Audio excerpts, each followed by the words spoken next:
What's up, guys? Welcome in. We are live. KegCast number 79.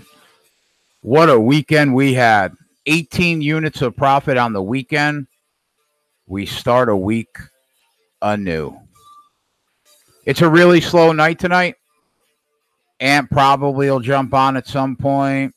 Maybe Twatty, Max sent a message to Eric to see if he wanted to come on tonight. There's only 3 baseball games and a hockey game, but more and more you people tell me they like when we're hanging out watching a game. So we'll be your degenerate companion for the night. What's up, Wacky Balls, Jordan, Ron? What's going on, man? We have 2 plays that we bet in baseball, Ant and I. And I'm on the Bruins at even money, and I'm on over 110. Over 5 at minus 110, sorry. I'm going right back to the well. I'm taking a shot. We went 2-0 last game. Boston looks like the better team. If they're going to give it to me at even money and they're going to keep hanging this 5, I'm going to keep going over it. I haven't lost yet going over it. So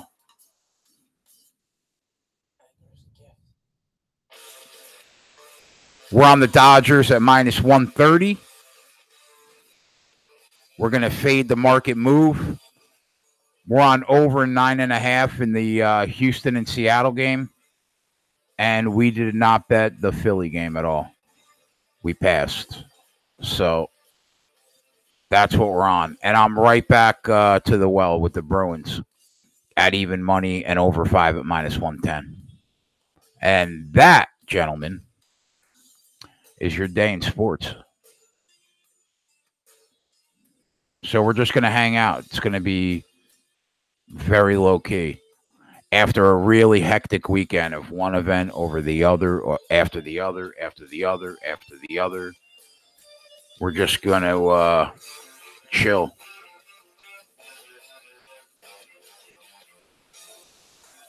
Have a bunch of people on, hopefully. And that's it. Talk a little UFC 238. I cannot wait for Saturday, man. It's been months since I've been this excited for a card. I'm very, very, very, very much looking forward to it. Which might not be good. Because the last card I loved, we lost a unit and a half. These cards that I can't stand, we crush. Twatty, you better join me tonight, man. There's not much going on. You better just come and hang out. What I would like to know are 2 things. Number 1, did you hate fuck a big bitch last night? Number 2, was there any skullduggery? These are both things that I thought about before I went to bed.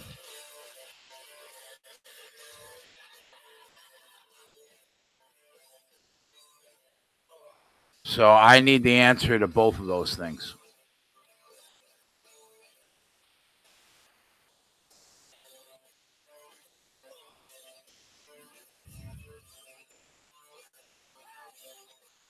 Twatty's like 7 sorts of hungover.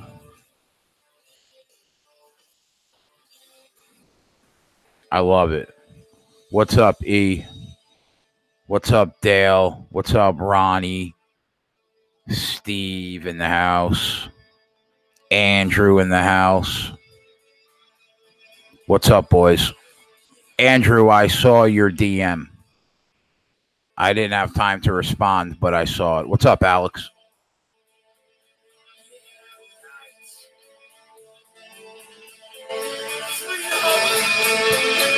So, man, there's only a couple. Why are there only 3 baseball games? 4 today. The MLB draft or something?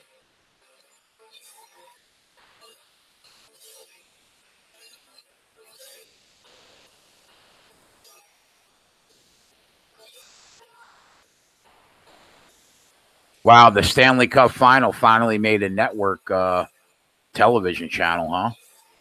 It's about fucking time. There's got to be absolutely nothing going on in order for them to make NBC. That's sad.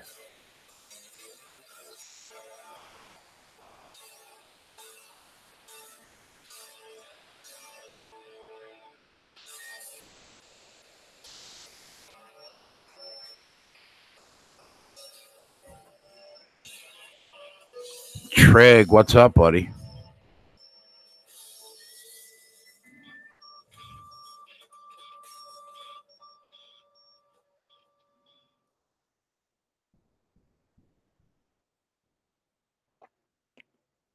Very slow day today, and I'm digging it.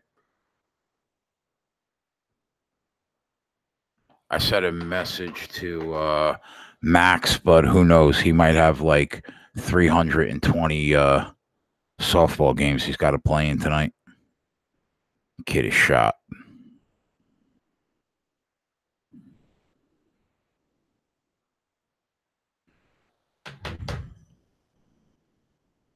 Did Creighton cash last night? I was really hoping you lost that bet.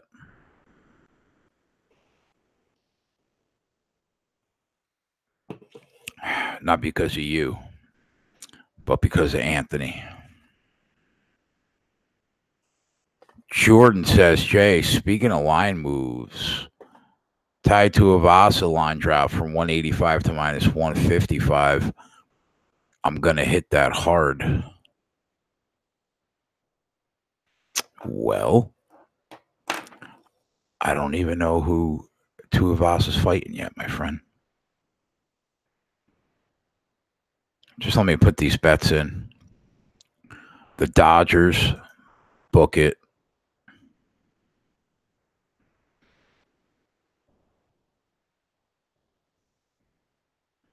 Over 9.5 in the Astros game.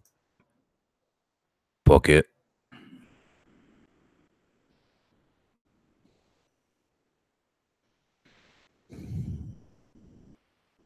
Over 5 in the hockey game, minus 110. Book it.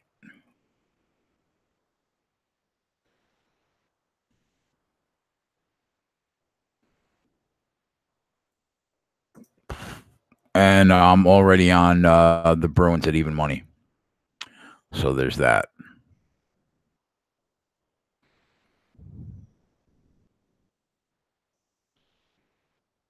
All right, there it is.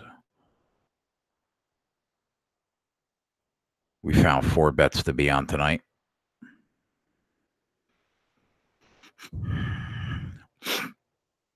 I just talked to Ann actually before the show. He was running out to the store.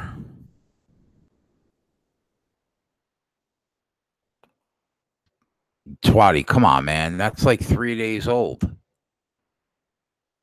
Joshua lost as a minus 5,000 favorite. Can you believe that? Can you believe that shit? And he got fucked up too. He was dealt the business.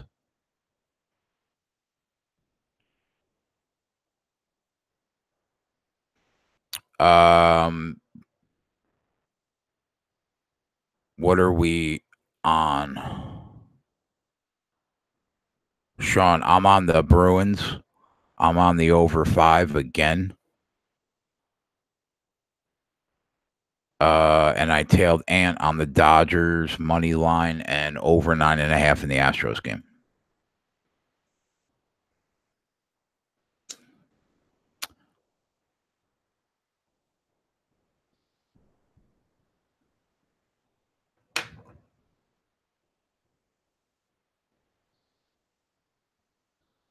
Oh, Mrs. Crawford in the house. Mrs. Crawford, I love your husband. Shout out to Ron. Thank you for coming and letting him play with us every night. We appreciate it.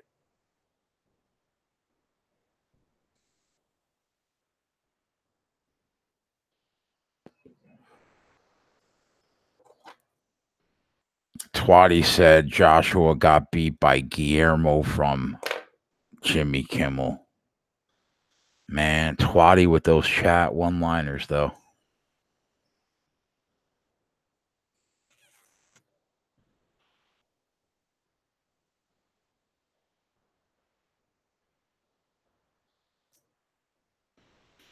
All right, so this Henry Cejudo fight is going to be off the chains. Cejudo is a dog right now against Marlon Moraes because he's that much of a beast. But I don't know, man. That's disrespectful. Cejudo beat a jacked up TJ, and he beat Mighty Mouse. And you're gonna hang him as a dog to Marlon Moraes? Marlon Moraes is really good, but come on, man. I mean, he's not better than Mighty Mouse, and he's not better than TJ.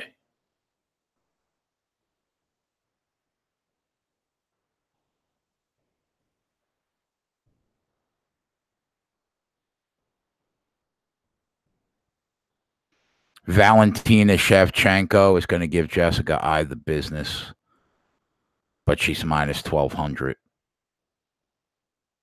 So that's a pass. Tony Ferguson.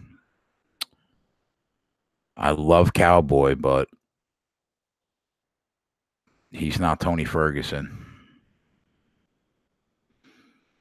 That Peter Yan fight against Jimmy Rivera is going to be violent. I cannot wait for that fight. Yan is one of the best. He's one of the best prospects in that division. He deserves to be the favorite. I don't know if he deserves to be a minus 350 favorite against Jimmy Rivera. Maybe now, because Jimmy Rivera has not looked good at all the last year and change.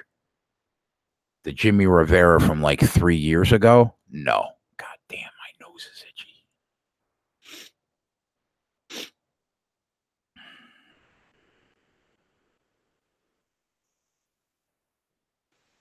Karolina Kowalkiewicz against Alexa Grasso. That fight's lined right.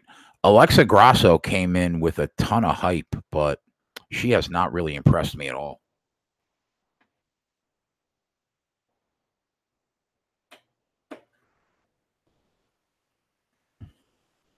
Yeah, this is UFC 238, Twatty. This is this weekend.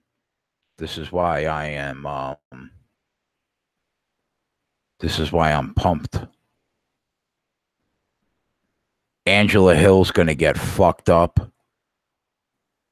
People are going to look at Angela Hill at plus 150 and be like, "Oh, that's a steal."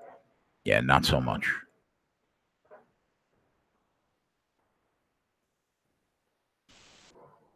I'm a fan of Darren Stewart just because he's a brawler. He's plus 160 against Bevan Lewis. Seems a little high, but I think Lewis deserves to be the favorite. Eddie Wineland against Gregory Popov. That's lined about right, I think. I'm excited. That Joanne Calderwood Caitlin Chukagian fight should be good, man. I'm a big fan of Caitlin Chukagian. I think she's a Jersey girl, and she's been really good her last year and a half.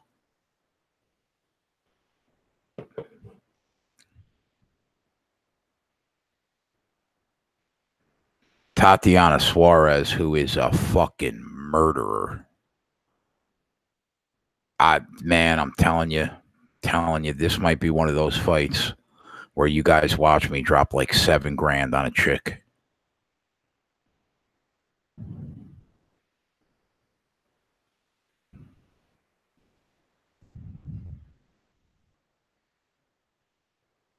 She's already up to minus 950. Holy shit.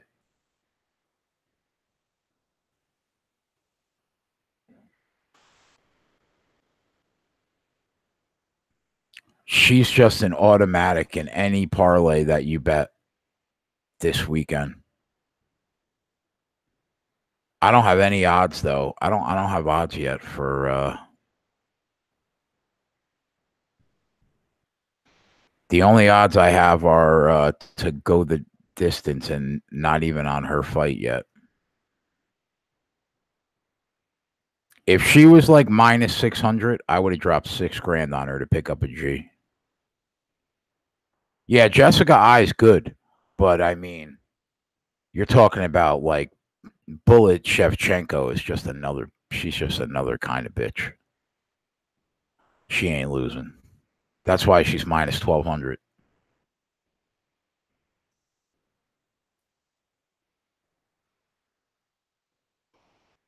Aljamain Sterling and Pedro Munoz is going to be a really good fight, and it's on the undercard. It's on the prelims. Ricardo Lamas and Calvin Cutter. That's going to be or Qatar. That's going to be a pretty. Oh no, I'm sorry. That's not this. Oh yeah, that is this weekend coming up. Yeah. Yep. Then we have 3 weeks off, I think, until June 30th. Francis Ngannou and Junior Dos Santos. That's gonna be a fucking brawl. Damian Maya, Tony Martin. I fucking hate Tony Martin. Michael Chiesa and Diego Sanchez. Yes, please.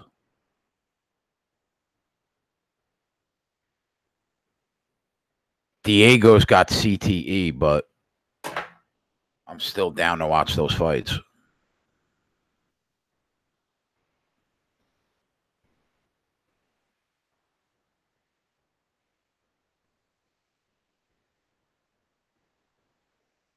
What's up, Andrew?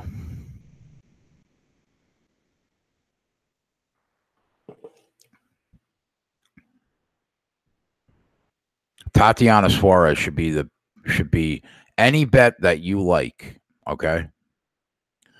She should just be added to it because it's that automatic.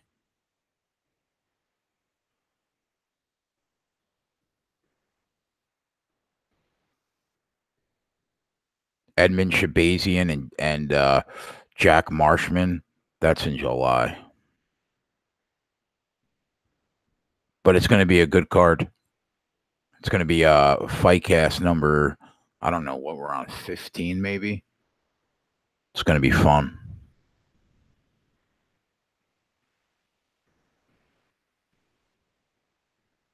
Cerrone isn't plus 110. Cerrone's plus 150.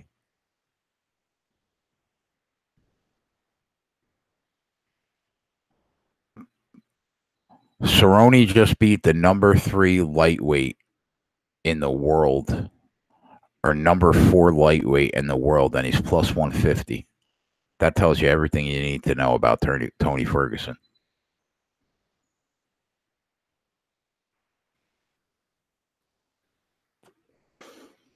Everybody told me I was out of my mind for fading Alexander Gustafsson. He retired in the ring after the fight.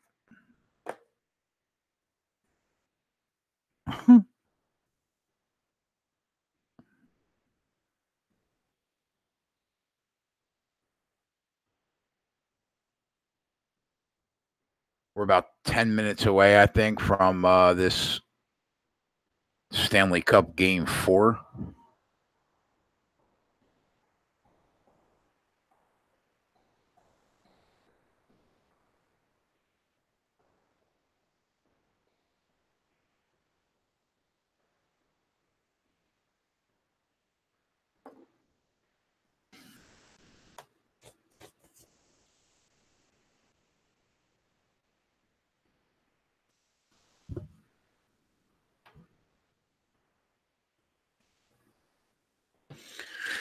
All right, I'm back.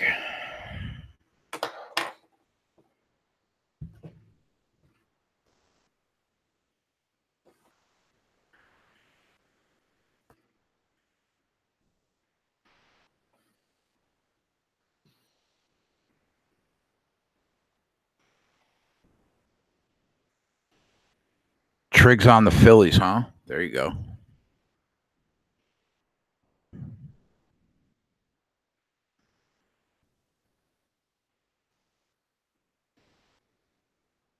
That was the only game that Ant didn't like.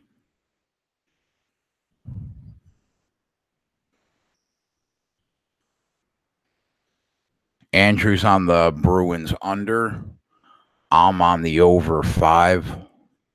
So we are on opposite sides there.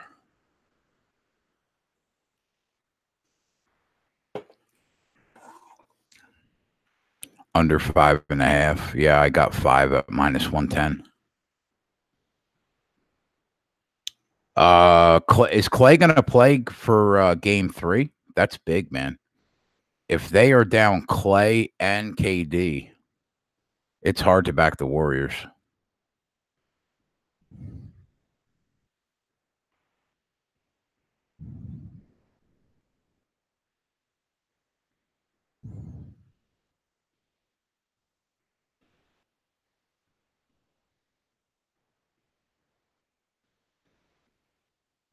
Ant's on the over 5.5 at +120. I'm on over 5 at even money or -110. I don't know. Might be -110. And I'm on -110. I'm on the Bruins at even money.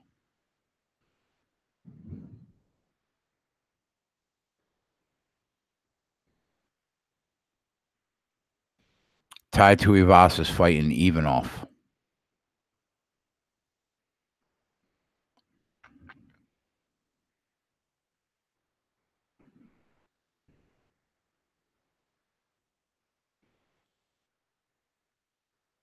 Fuck that Creighton team. God, I hope they lose. Bits on the Blues -120. So we're on opposite sides there. A lot of people, though, they always take the team off a loss in the Stanley Cup playoffs, which makes sense. I get it. Blues are off a loss and home. It makes sense why you would back the Blues tonight. I just don't think they're the better team.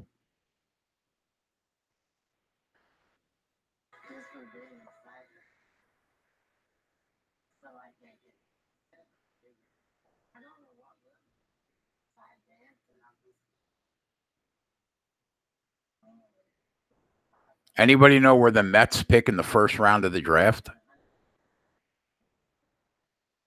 Hopefully first.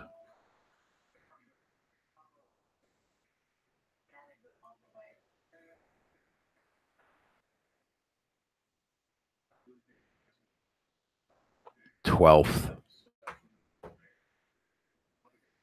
Look how low budget this MLB draft is compared to the machine that is football.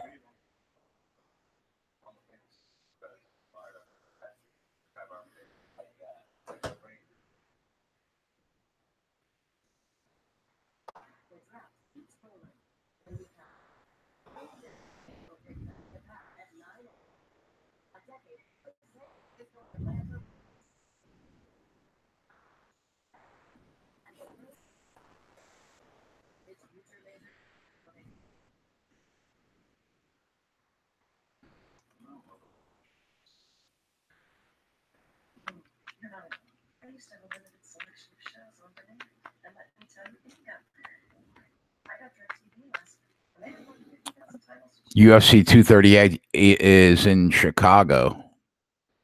It looks like at the United Center.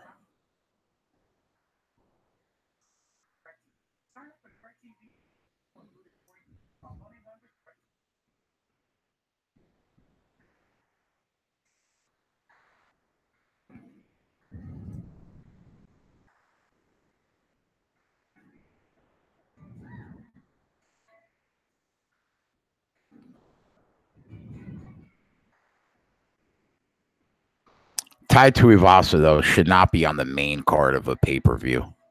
That's ridiculous. He's not good enough. Yeah, I'm on the Dodgers money line, and I'm on over 9.5 in the Astros game.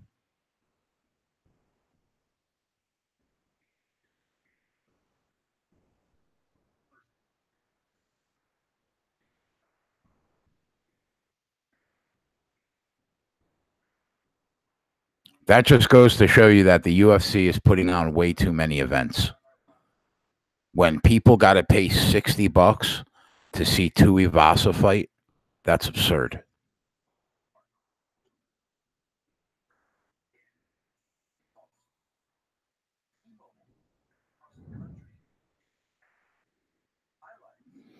He's an up-and-coming heavyweight because the heavyweight division is a joke. I mean, come on. Junior Dos Santos is 150 years old and still ranked 4th.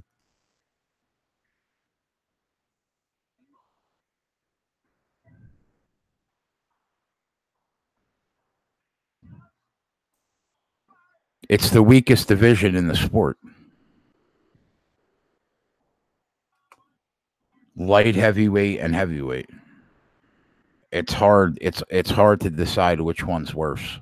Maybe light heavyweight, maybe, but it's close.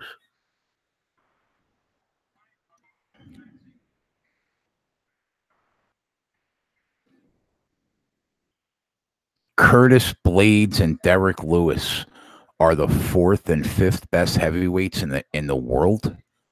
Derek Lewis, that fucking slob. Come on, man. This division is a joke.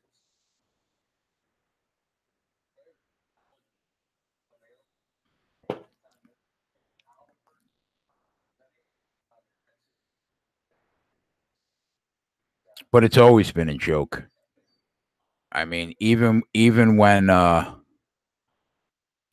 Joe Silva was the matchmaker, they just could not get good heavyweights in there.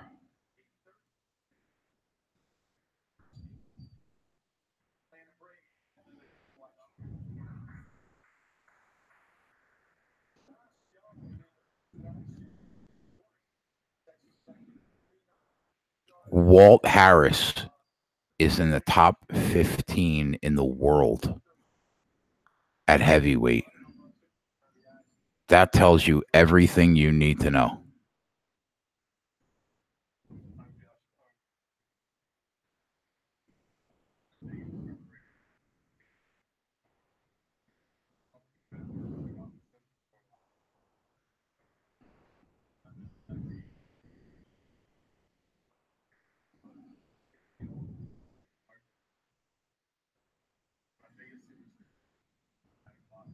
Yeah, I know. I was on Walt Harris in that fight, but he still doesn't deserve to be in the top 15.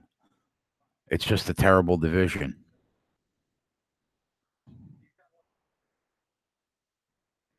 It's actually worse than light heavyweight right now because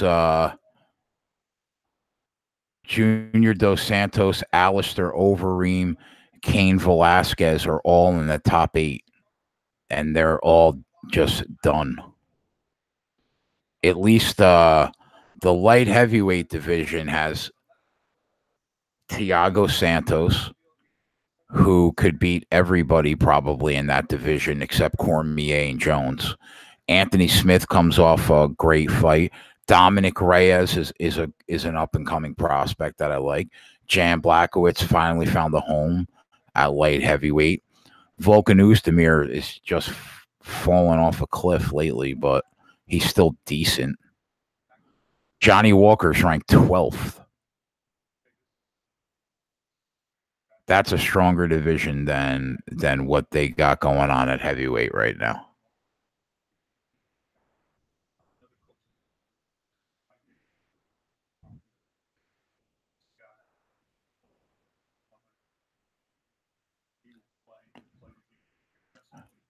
They got Alexa Grasso ranked 13th in the world at strawweight. Really? Really?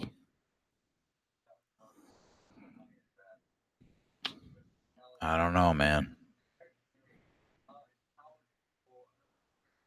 Roxanne Modafferi's ranked 5th in the women's flyweight division. She should be a librarian. Wow, Caitlin Chukagian is already up to number 2. She's had a really good year and a half. I like it. I can't wait for Amanda Nunes to fight again, man.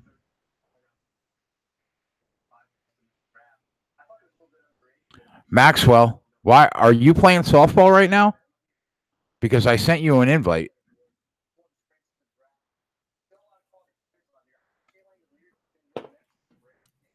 This softball shit's got to stop.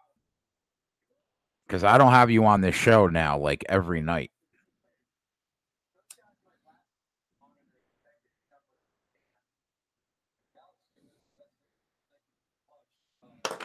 But I love you, buddy. I know you're always here in spirit. Yo. This motherfucker. Listen. I was a supporter of the softball in the beginning, but this shit's got to stop.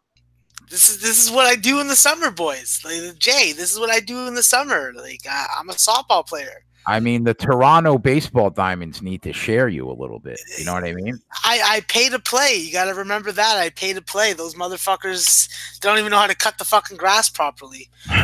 Fuck. When is the next day? When is the next day that you're not playing softball? Friday night, but then I just go to work. I play every day except for you just have to hope for a week of rain. If there's rain at night during the week, that's why we got you that much that 1 week. That 1 week it was just pure rain. That's why. So without rain, I gotta do rain dances. Yeah. Well, it looks like it may rain on Wednesday, so we'll see what happens. But I'm fucking pissed right now. I fucking play on a co-ed team on Monday, which I don't like. And we have a whole bunch of fucking women that have to play so that we can fucking field the proper team. Well, 2 of our women decide that they don't want to play ever. It's fucking ridiculous. I want to fucking message you stupid cunts. Why did you guys fucking sign up in the first place? Fuck, just throw away money like that? Fuck, I wish I was that wealthy. But, yeah, it's just fucking aggravating. So hopefully tonight, I just do it for myself. I make plays in the field, I make plays with the bat, and I fucking do some good job pitching. So I'm pitching tonight. So you're working on Friday. Are you playing on Saturday and working on Saturday? Yeah. I got a game at 2, and then I got work at 11. Oh, so we'll get you for a little bit.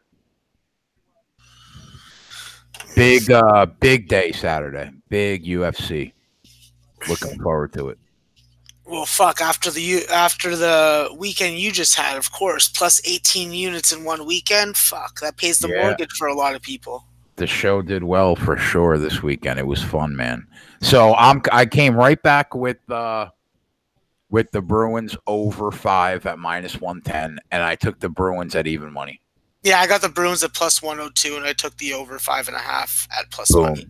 So you're thinking what I'm thinking. Yeah, I got it at plus 121, and then I got the money line at plus 102. So I'm feeling good about it. Yeah, Ant did what you did, and instead of taking the 5 at -110, he took the 5.5 at plus 120. And he's also on the Dodgers, which I tailed, and the over 9.5 in the Astros game, which I tailed. For just my conscience purposes, I did make a stupid live play on the fucking Cubs game and lost today. Did you? What did you have? The Cards? I took the game under 6.5 when it was 1-0 in like the 3rd or 4th inning or something like that. I think it was the 4th inning. It was 1-0. I took the under 6.5, and then fucking 2 innings later, a 5 spot by the Cubs, and that was toast. Ooh. So, just they to let everybody know, 5 spot on you. Yeah, just to let everybody know my misery and my patheticness when it comes to capping baseball on my own.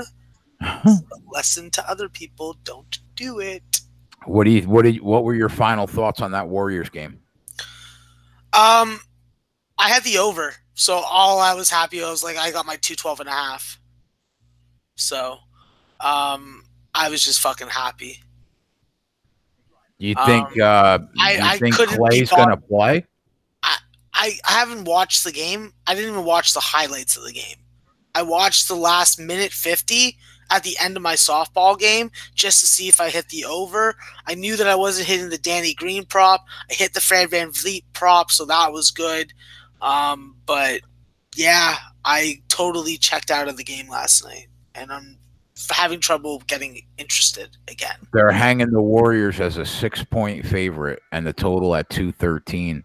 But I don't know. I don't think it's an automatic that Clay's going to play.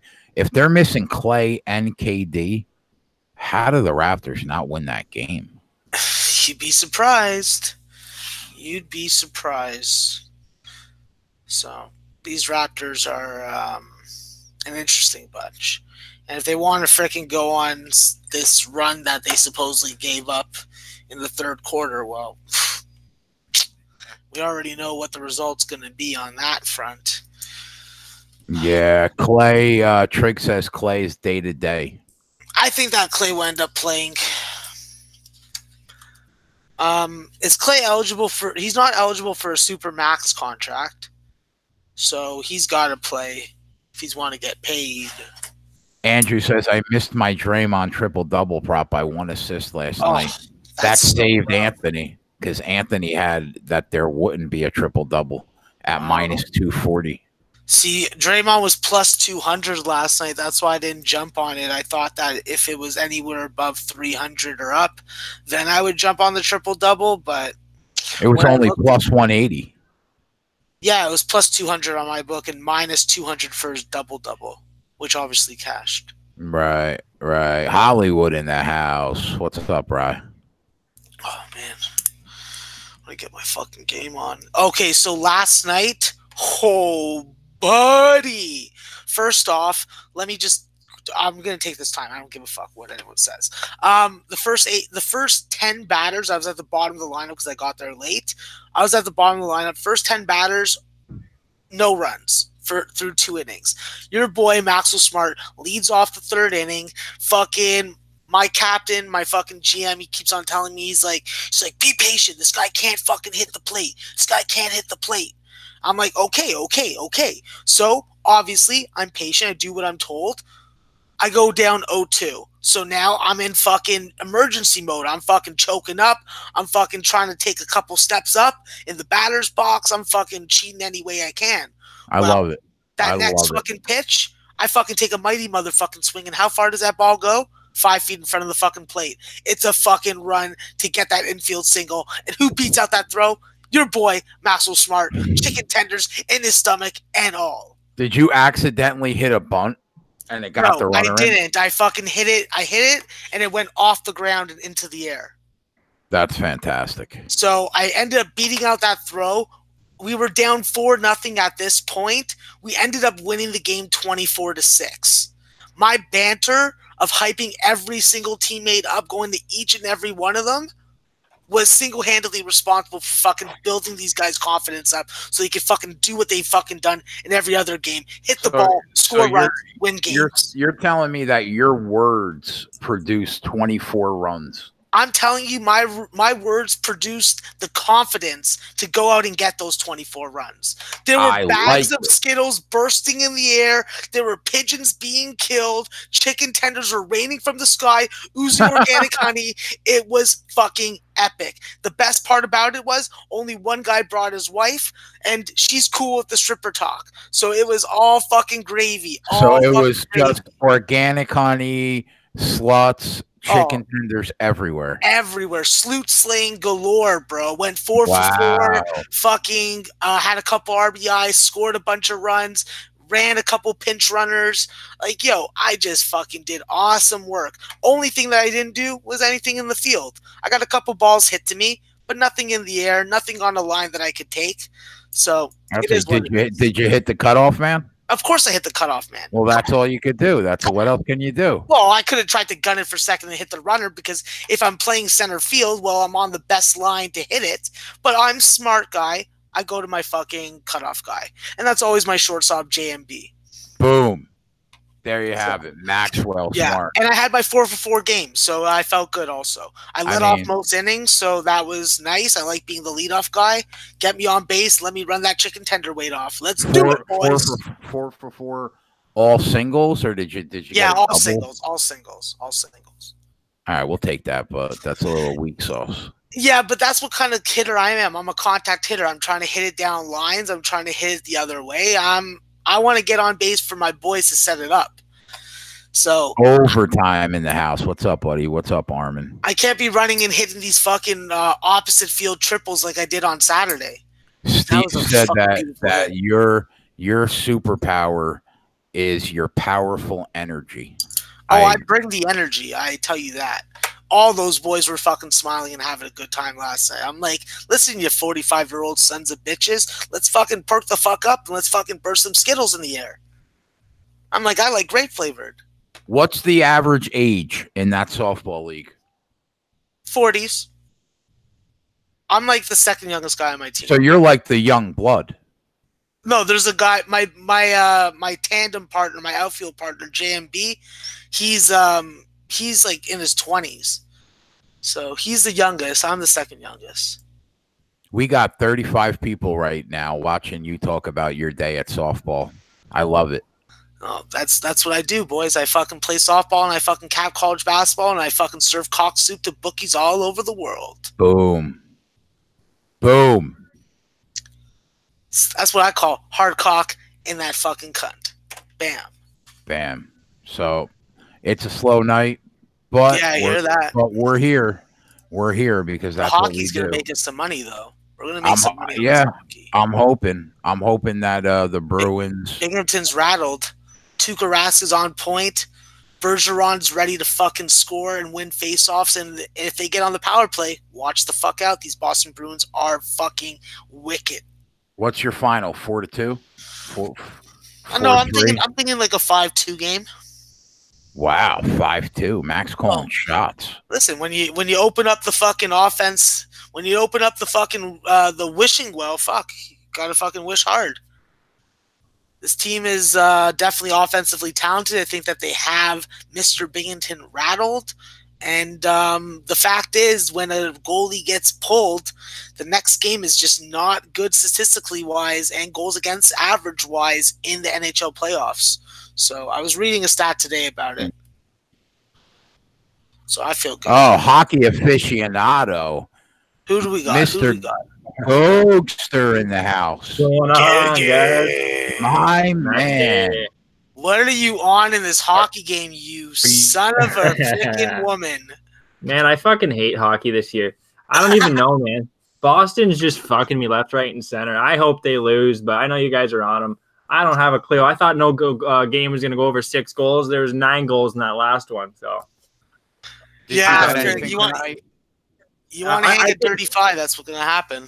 I think Binghamton, it's hard. He's a young kid, but I do expect him to have a better game. I actually lean to the under here, guys, but I've had an awful playoff series. I know Brooksy's on Boston and the team total over for Boston, so he likes the Bruins. Did you bet anything today, baseball or anything? Oh, yeah. We got Copper Investments play of the day. Philadelphia versus San Diego, first 5. Or that's the free play. Free play is San Diego, Philly, first 5 under 4. So you have money on that? Yeah, I got a little every play of the day in free play. I put like a quarter unit. I put about $10 on, so nothing crazy. But Philly, San Diego, first 5 under 4. This is what we got. You got to ride something with us. We're on the Dodgers. We're on over 9.5 in the Astros game. We're on Boston, and we're on over 5 minus 110. The only one I feel safe is that Houston game because I like Arizona, man. I do. Arizona? Yeah, just because Bueller's a hell of a pitcher. Robbie Ray's a good pitcher. Okay. Also.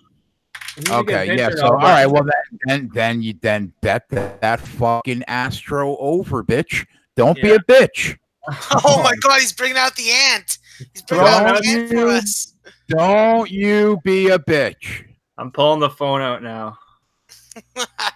All right, boys. Let's fucking cash this games. Good luck, Max. If you guys are on at fucking midnight, I'll fucking be back. But all right, buddy. All right, buddy. Good luck tonight. All right, later, guys. Later, chat. Get that fucking money. Serve that cock soup to those bookies. Icy cold. There he is, the one and only Maxwell Smart. Yeah, I'll have to. All right, put that down. What's for dinner tonight? The Colonel? No, I had some chicken Slovakia. Nice. Oh, she was good. Yeah. Oh yeah, local place here in Belleville, where I'm from. Just some like Lebanese guy. He's cooking it right off the stick there. You gonna hang out with us for the night? Oh yeah, I'll be on for a good while here. You know, Man, you can always count on that ghoster, man. You can always count on him. Man, you know, I'm Chico, what's up, buddy? going on, Cheeks. All right. Yeah, I like Arizona here. They hit lefties pretty damn hard at home. What I was looking into, they're coming off a decent win. They're a sneaky team, Arizona, and LA just came off a nice sweep. And I don't know. The market move is towards Arizona. Last night, Ant was like, "I'm not taking the Dodgers at minus 155, but if they get in the 135 range, it might be worth a look." And then they were like minus 132. So he was like, fuck it, I'm fading the market move. Yeah. And we hopped on him. But I don't blame you for following that market move. Yeah. Oh, you know what? I agree with you guys, though. Like LA Dodgers against Arizona at minus 130 with Buehler. That is pretty. Buehler is a stud, isn't he? Yeah, it is. Like I would like a better line on Arizona now that you say it. But I think I had about 127 on a Bovada. So you're missing the best of the number right now for sure. Yeah, definitely. Yeah, the dogs. Well, but like you say, it makes me feel good that people have came in some heavy movement. Right. So. What's up, Robinson? Going on, Yeps. And I also like the full game over in the Dodger game. Yeah, I do. What was it, like 8? 8.5. It's a little high. Movement was going towards the under. A lot of my over-unders today in baseball are going the opposite way. But the money's coming on the over 7.5, 2 full game Philly, San Diego, and then under the 8.5 for LA, Arizona. Oh. Small slate. Yeah. Yeah, it's a really small slate because the MLB draft is tonight that nobody cares about, like in the whole world. Little nuts. Since you said that, there's a big player, 9th pick. Braves had him. He signed to Japanese team here. He's one of the first ever that are doing this. Rather than playing like minor league or whatever, he's going right to Japan. He signed like a 4 or 5 year deal. Like I think he's getting like $8 or $9 million over that time. But they're saying it's more than he's going to make before he gets a big contract in the MLB. So it could be a sign to come. And American players are going to move to Japan to play baseball. So just a neat thing to hear. Yeah, they're picking them up over there, Jay. It's a lot. It's big American pitchers. Maybe not so much like hitters, but pitching. A lot of American pitchers go to Japan. Were you on anything last night in Japanese baseball? It was a night off for the boys. Oh, okay. So you're back at it tonight. Yeah, there's 6 games and they're starting interleague. So pretty excited for that. They're finally doing interleague now in Japan. What on earth does interleague Japan baseball look like? Well, it's the same as us, really. There's 6 teams that are in the NL and there's 6 teams in like the AL. So they're crossing over tonight. You got Shiba and Hanshin, Cebu, Hiroshima, Fukuoka, Chinichi, Orix, Yokohama. There's going to be some good games. So these teams haven't seen each other at all. I've actually got some information on every single game here. I wrote down some plays. I'm going to pick 3 out for the Cappers today, but nice. Yeah, I'm excited for the interleague. Puck has dropped.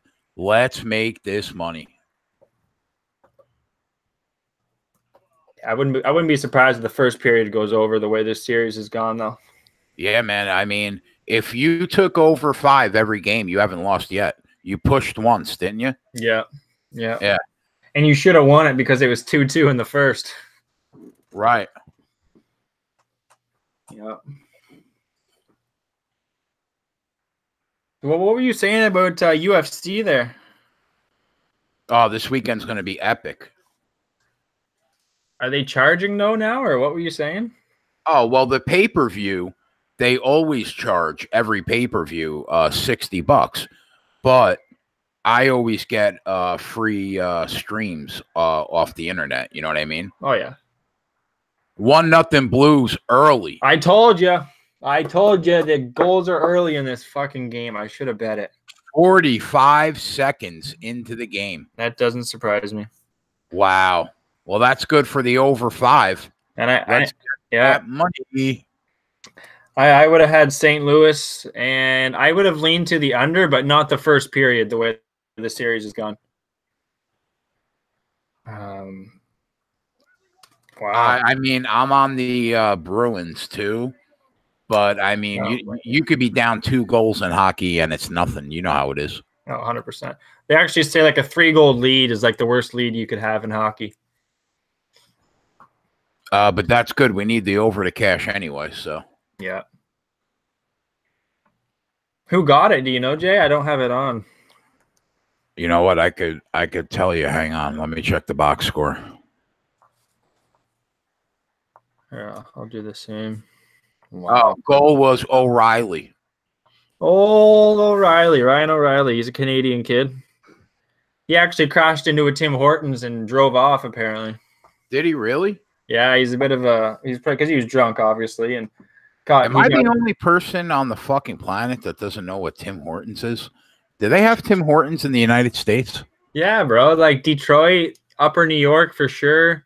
Yeah. Man, I am just so far behind the times. Timmy's, man, go up and ask for a double-double. They'll think you're Canadian. Do you know what a double-double is? I mean, do you think I know what a double-double is? What do you think it is? I literally have no fucking idea. Double-double is like 2 cream, 2 sugar. Oh, okay. 2 cream, 2 sugar. So it's a coffee order. Exactly. You go up, you could say, I want a triple-triple. They'll be like, okay, 3 cream, 3 sugar. You don't even got to say it. They'll know. And if you want a 1 of each, you just say, I want a regular. All right. I like it. There you go. So the total 6.5 right now. I'd hit an under on that. Well, I have 5. Yeah, that's almost a good. Well, I mean, it would have to land on 6. Yeah. Exactly. If they get another goal and it gets up to like 7.5, I would take the under. Mm-hmm. That's a 2-goal middle. Yeah. Definitely, because 2.5 from the original line. That's insane. Let's see what props we got. The Blues are -135 right now in regulation. Their team total's 3.5 right now. Boston 2.5. Total goals 2.5 right now. Under -160. Are we going to see 3 goals tonight in the first period? In the first? Oof. I don't know. You need 3 goals to beat you. Well, you say under 2.5? Yeah, but it's -160. It's going to keep getting worse. I don't know. I don't feel comfortable with that. I don't know. Because the first period, I think it's like they're going to come out hot. You don't know what can happen, and they're going to settle down. That is a lot of juice, David Hutton. And, that's a lot of juice. But, I mean, man, 3 goals. And they're setting this line at 5, and we're going to see 3 goals in the first period. I understand. Just like I'm saying, the first periods are usually more explosive, and then they settle down. That's just from what I've been seeing in hockey and in previous playoffs usually. Yeah. The first period money line, right? 3-way. Yeah. You got the Blues -250, the Bruins +650, but the draw is +300. Oh, I'd take the draw at 300. I mean, we can't see a 1-1 at the end of the first period. They're going to have a +300. Yeah. +300. You know what I'm saying? I'd be on that, Jay. Go up 2-0. Fucking $15 on that. What's up, David Hutton? I'm gonna try to get a stream up because I like watching the games and getting a feel of how they're playing. Yeah. I grew up watching hockey my whole life. You definitely have watched more hockey than me, that's for sure. You know PK Subban, right? Yeah. Yeah, he played, black kid, right? Yeah. His whole family, all the Subans played in Belleville, my hometown. Like they played their junior hockey here.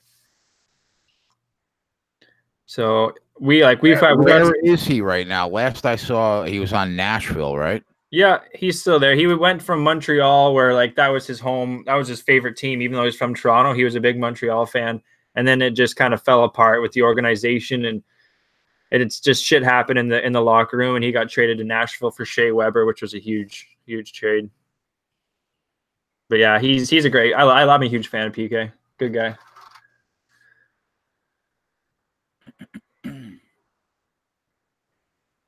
$10 minutes is going to go by in this period, and I'm going to be kicking myself that I didn't take that under 2.5.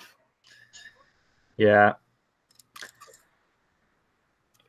Yeah, I don't see more than I could see Boston tying it up. Yeah, that plus 290. It's plus 290 right now. It went down.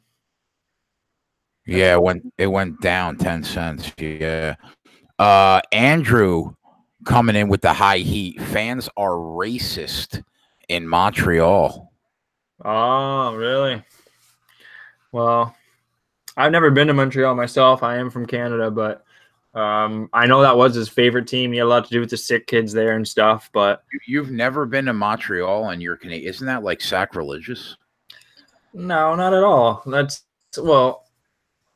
don't know, man. I'm just more of a Toronto guy. I like Toronto sports a lot better. My French isn't the greatest. Obviously, they speak English too, but I want to get there for sure. I've met a lot of nice French people. How many people? How far away are you from Montreal?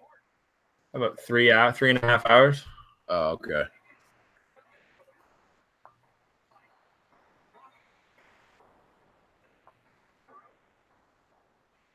All right, I got the game. How much time's left, Jay? 15 minutes in the first period. Okay, I'm about a minute behind. Well, 15:51, really. Wow. So almost 16. Yeah, St. Louis, nice little. They almost squeaked another one in there, actually. Yeah. Shots on net. That's what they need. Oh, a beautiful deflection. They're lucky it wasn't 2-0.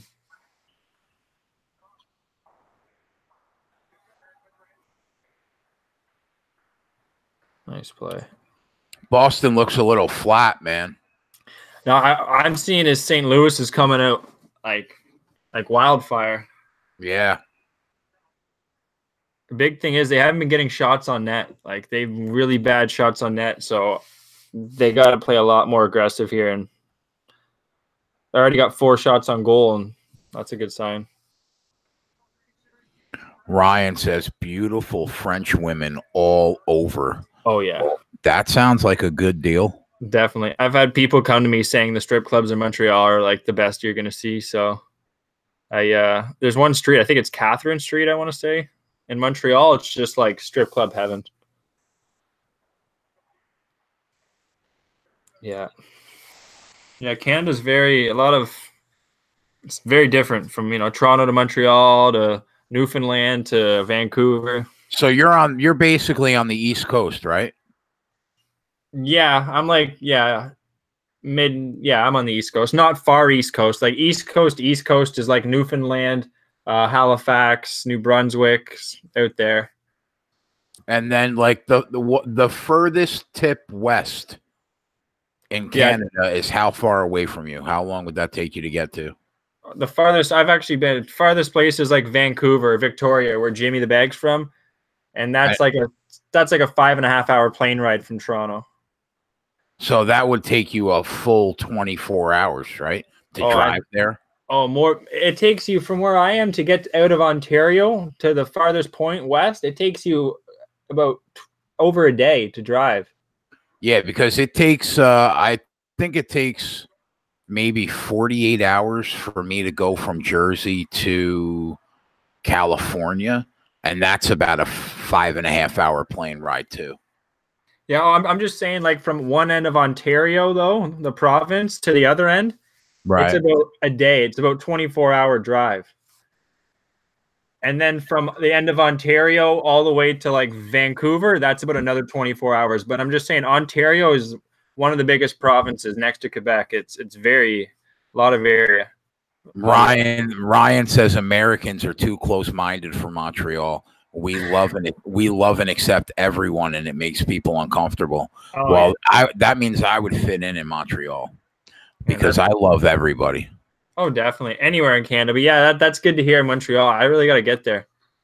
Maybe Bro, St. Louis is scoring a second goal. Yeah, before Boston puts one in, it looks like. Well, they haven't even had the puck. They are not fucking around. No. Holy Christ. They haven't even had the puck. They're just firing it back in here. Let's see. St. Louis.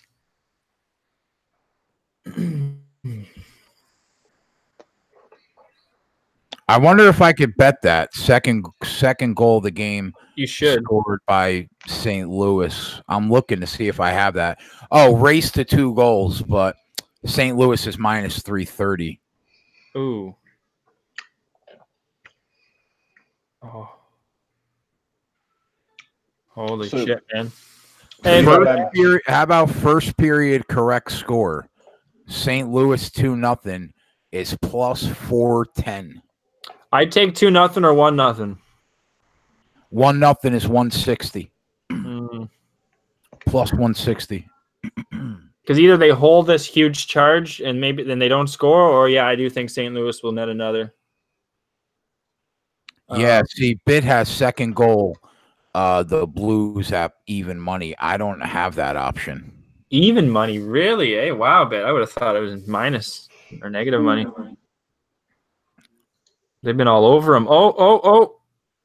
Holy shit, man. It's just a matter of time. I know. I might take a shot with first period score 2-0 Blues at 4-1. 2-0 Blues? I just think now's a good time to point out. Here we go. That I'm on here. You know, I just see Goji's is on the show today. What's going on, buddy? Right now, what I just did was I finished a Popeyes biscuit with mashed potatoes. Oh. And what I'm about to do, you see, this is spicy chicken thigh from Popeyes. That looks good. Okay. So shut your whore mouth about all that KFC bullshit. KFC ain't got no place on this show, man. Goji, you can't talk about the Colonel like that when Goji's on. I am calling shots. I'm calling shots. I'm a shot caller. Man, that does look too good for me to chirp, though. That's the thing. It looked really good. I wanted to bite. So, Goji, are you related to the Colonel on the Dolo? Not by my knowledge, but maybe. I don't know. I just really like the Colonel, man. I'll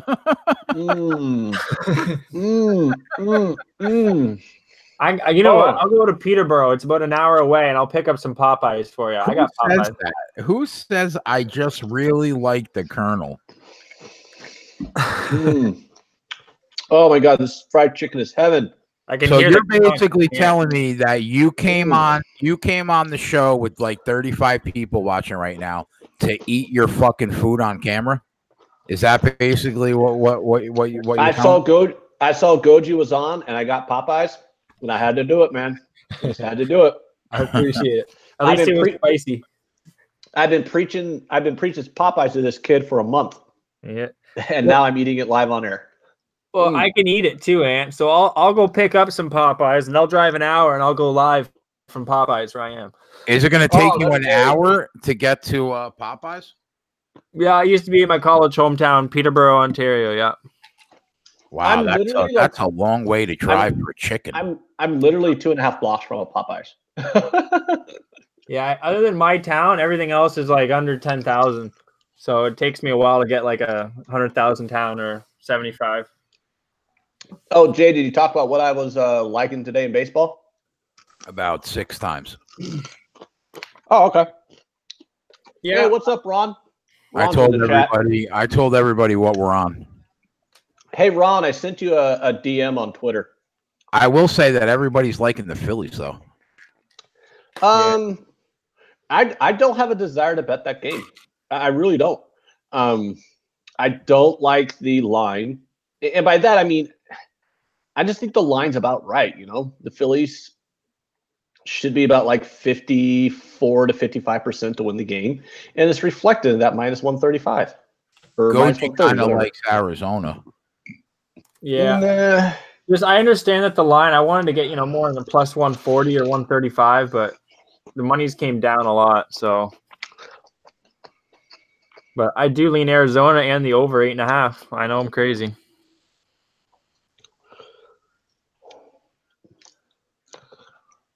But Arizona hits lefties. This is one of the better lefties they're going to see for sure. All that, righty-lefty splits, team-wide righty-lefty splits is fake news. You think? Oh, yeah. Yeah, I don't really pay much attention to that. So many things are fake news to Anthony that he lives in a world all by himself. No, I'll actually explain why, because I know it's like super contrary to like what most people have and think, The main reason why is that's what I'm talking about, Chico. Right there. I'm having a New York City style meatball parmigiana hero from pizzeria.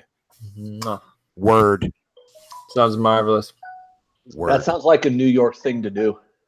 That is a New York. Anywho, what I'm saying is like, at the beginning of the season, say you're like 2 weeks into the season, you're going to be like, oh, the numbers show that this team doesn't hit lefties very well. But, the teams who hit lefties and who don't hit lefties, it can all go week by week throughout the season. It can alternate. Like last season example, like I think it was now I'm quoting this off the top of my head from memory, but so I could be a little bit wrong on this exact example. But I know the Red Sox were really poor at hitting lefties early in the year. And then by June, they're one of the top teams in the league against lefties because they're one of the top offenses. I just think in the grand scheme of things, like individual hitters and individual pitchers, it does make sense. You do have that data, but the team-wide data, a team that's like in the bottom third of the league and hitting lefties one week could be the top third of the league and hitting lefties the next week. I really don't buy into that narrative. Gerardo, don't you dare get him going. Don't you dare. What? Because the Blue Jays won last night. And God damn it. The Blue Jays, what did the Blue Jays do last night? They didn't beat Colorado, did they? No. You would think he was talking about Major League Baseball right now. He's talking about the College World Series, bro. You want me to talk? Well, you want me to talk about some more?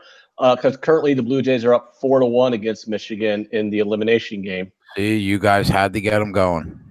Well, the Blue Jays lost their first game, so now every game that they play right now until they get out of this regional round is an elimination game because it's double elimination tournament. Every aspect of the tournament is double elimination.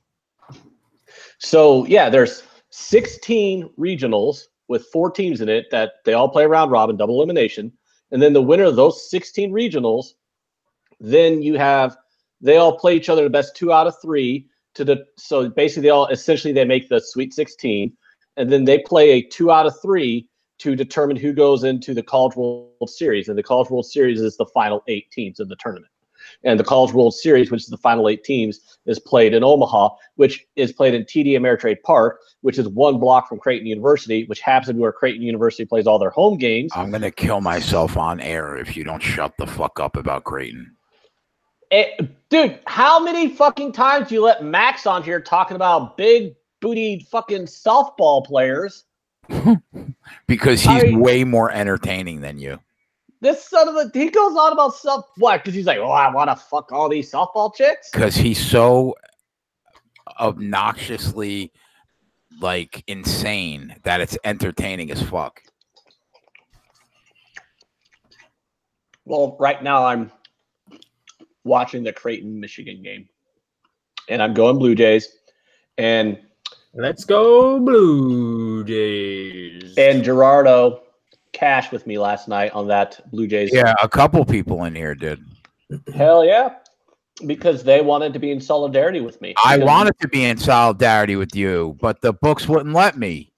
They let Chris Edge. Chris Edge was in solidarity with me. I know, everybody but me.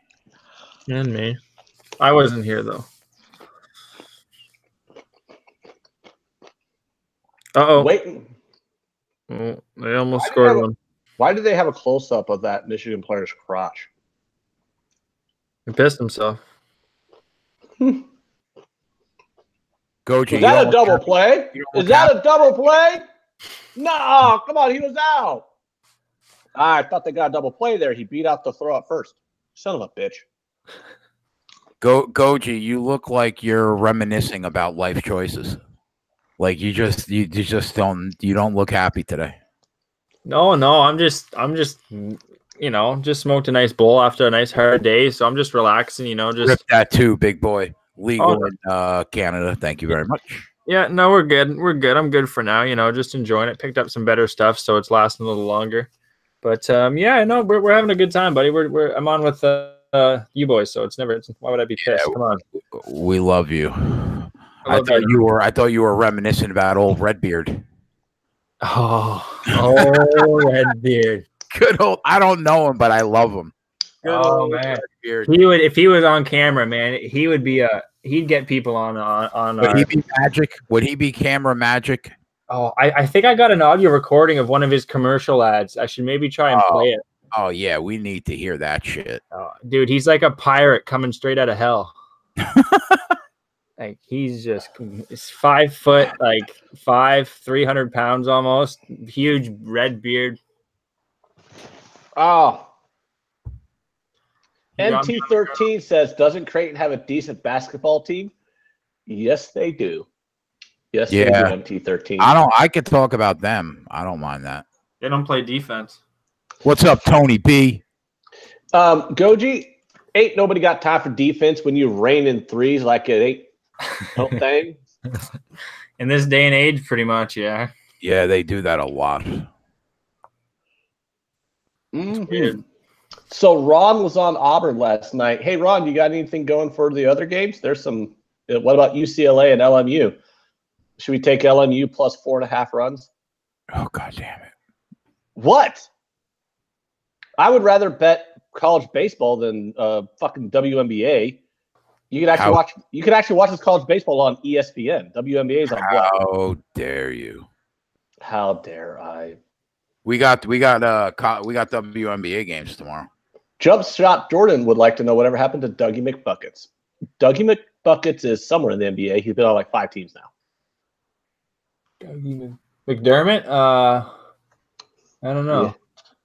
Yeah, he's in the NBA somewhere. I think he's on Chicago, maybe. Last I checked, I thought he was like on OKC. Yeah. I know Kyle Korver's had a pretty long NBA career. Yeah. Another one, Jimmer Fredette. Remember him? Jimmer Fredette? Oh, yeah, the dude whose first name sounded like 1920s slang for a penis. I don't even know what that meant. Wow. All I know is I need more goals. I need more goals in this hockey game. That's all. You're seriously telling me that Jimmer Fredette's name doesn't remind you of 1920s slang for genitalia? I've never thought of it, to be honest. But now that I said that, isn't like it glaringly obvious? A Jimmer, I guess. Yeah, an old Jimmer, eh? Yeah, whatever. You know what, Ron Crawford? I'm not your friend anymore. This game is not going under, goddammit. Ronnie, keep killing it, man. You're doing great. Yeah, Ronnie, you're doing great. Keep killing it. He is.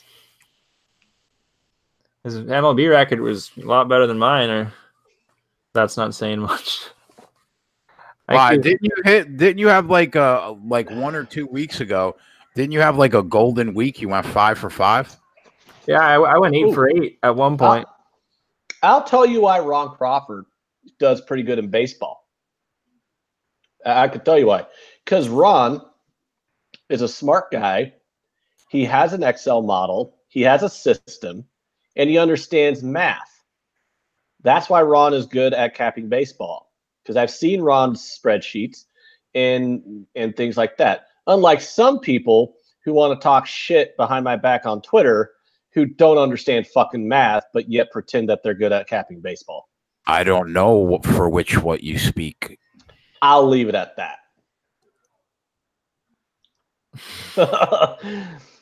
I'm just saying. What's going on?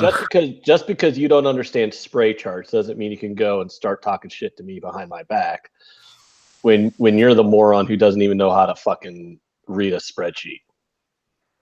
I love being a nerd and reading spreadsheets. Yeah, I mean, I do. Reading a spray chart where, There's I don't use Ronald DM me like his no, Steve, I'm not going to talk about who it is. I'm going to leave it at that. But no, Ronald DM me some of his like system plays and stuff like that, and they're pretty solid, you know. Yeah, he's got a really good system, so he's been doing very very good this season in baseball. Yeah, I agree. Yeah, baby. You get a goal? Get it on the board. St. Louis?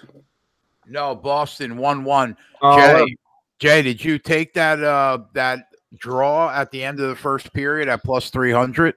No, but I'll take that goal though. I said too. I was like, man, what's the score? 1-1. Hey, that's pretty good. I got the over. No shit. We both have the over. Well, yeah. I mean, it's like because they gave me plus money on over 5.5, and it wasn't even like plus 105. It's plus 120. I'm like, if you're going to give me plus 120, you know, I passed on it. I passed on it though. I laid the 110 on an even 5 just to get the push if they only landed on 5. Oh, well, you'll look smart if it lands on 5. But I don't use football models, but it would probably save me a shit ton of time. You don't use football models, but you create power rankings and structure all the teams with because I've seen your power ranking spreadsheets, dude. Yeah, I mean that's kind of as close to a model as you can get. I mean, you use advanced stats to create those power rankings, don't you? You use defensive metrics and yards per play, statistics, and all that stuff. Yeah, I do. Yeah, so like, that's why I get weirded out when you tell me you don't understand, or you don't want to understand like baseball analytics or whatever on how to like cap baseball. And I'm like, dude, I've seen your fucking baseball power ranking spreadsheets and have a moderate idea of what you do to put that together. I think you could put together a baseball model if you tried. But baseball models, those models, they actually spit a play out, right? They give you win probabilities for each side. Right. And if it's above the threshold of what the win probability is based on the odds, that's how the model makes the choice. I mean, it depends on the person's model, depends on how you model it. But I mean, essentially, it either gives you a line or it gives you a win probability or whatever. I mean, everyone's model's different on how they do it. People emphasize certain stats more than others versus others. I mean, I don't emphasize WHIP nearly as much as some people do. And other people emphasize XFIP a lot when I prefer to go towards more on FIP and Sierra versus XFIP. But I mean, it's essentially the gist of it is like it gives you like a win probability for each side or expected runs too. You can get the expected runs. Chris Edge is a beast in the NFL. Chris Edge is a beast in the NFL. He's the only one that even comes close to my numbers. He is a fucking truck. Creighton getting screwed out of that double play, costing the lead. 5-4 Michigan now in the bottom of the fourth. I'm so fucking pissed. If Creighton doesn't get past this round, I'm going to kill myself. Whoa. Live on air. Well, Not really. I'm joking, Coach Joji. I don't condone that. I think we'd lose our channel. Oh, yeah, that's right. We would.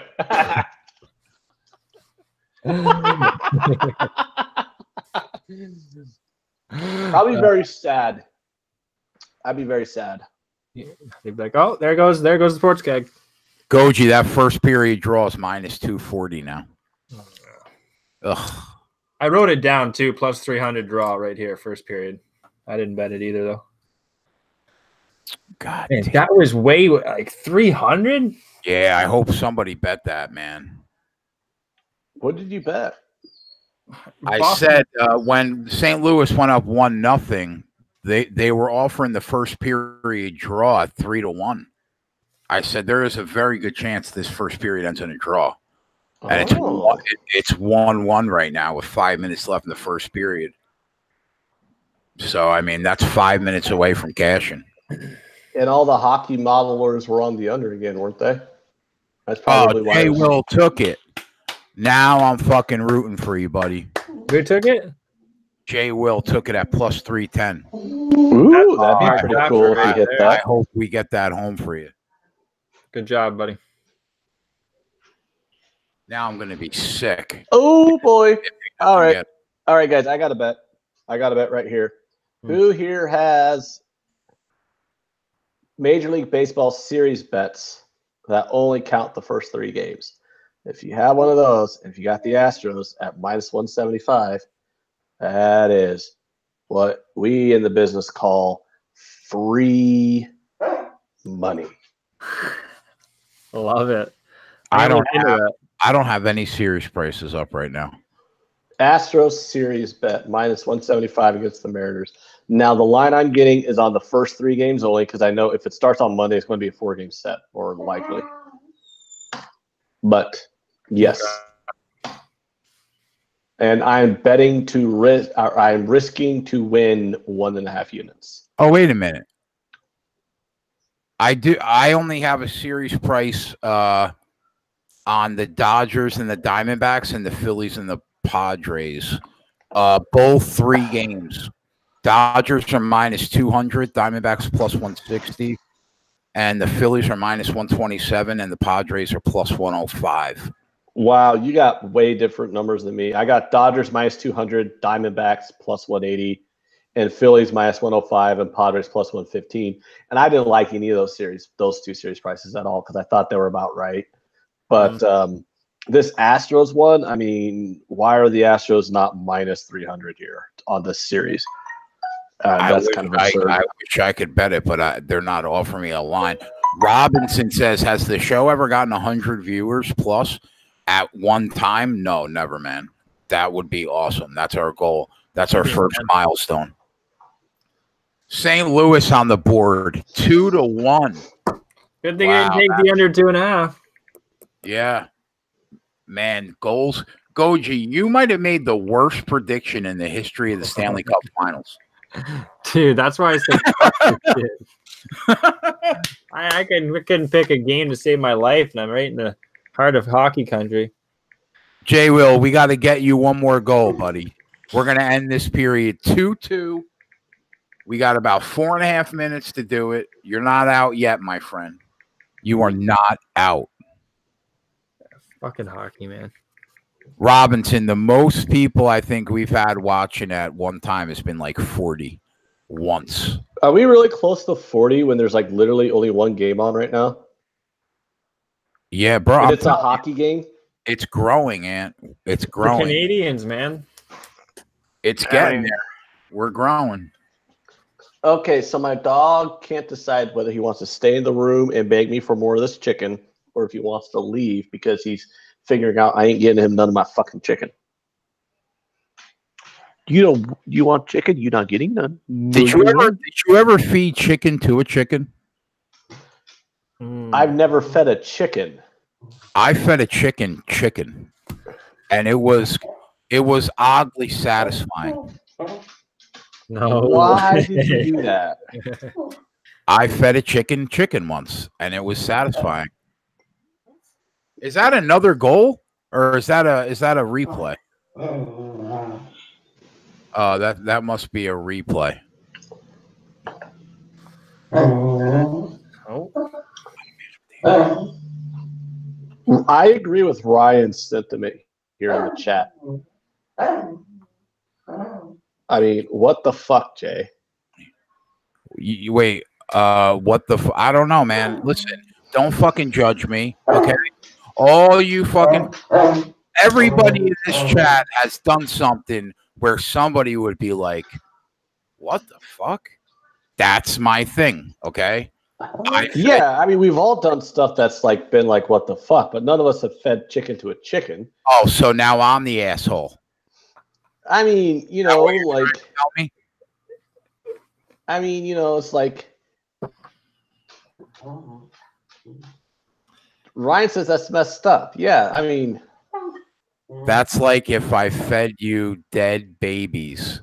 Is that the same thing? or you never had Chick-fil-A and now you're feeding chicken, and you Robinson has seen pigs eat ham. Thank you, Robinson. Coming to my defense, my man. I don't think he's coming to defense. I think he was just making a statement that he's seen pigs eat ham. Me, Hollywood. Okay? Sean makes a good point. Pigs eat anything. The vegan in me is disgusted. I love you, Ryan. Ryan's a vegan? So fitting that Hollywood Ryan Gosling is a vegan. Do you eat kale? Do you love chips? But doesn't Ryan like write football articles and stuff? What kind of vegan watches football? Yeah, Ryan does. Actually, I just got hooked up with one of the publications that Ryan is writing for, that I'm going to start writing for. Oh man, I am getting so mad right now. They need to get this pitcher out of this fucking game. He can't get anybody out. Just let a dude steal third on him. What a sack of shit. Fucking Creighton motherfuckers. Oh my God. I would take such joy in Creighton losing this game. I don't know why, but I would.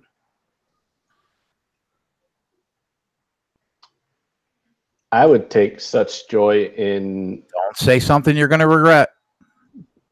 Did you ever watch Endgame, by the way?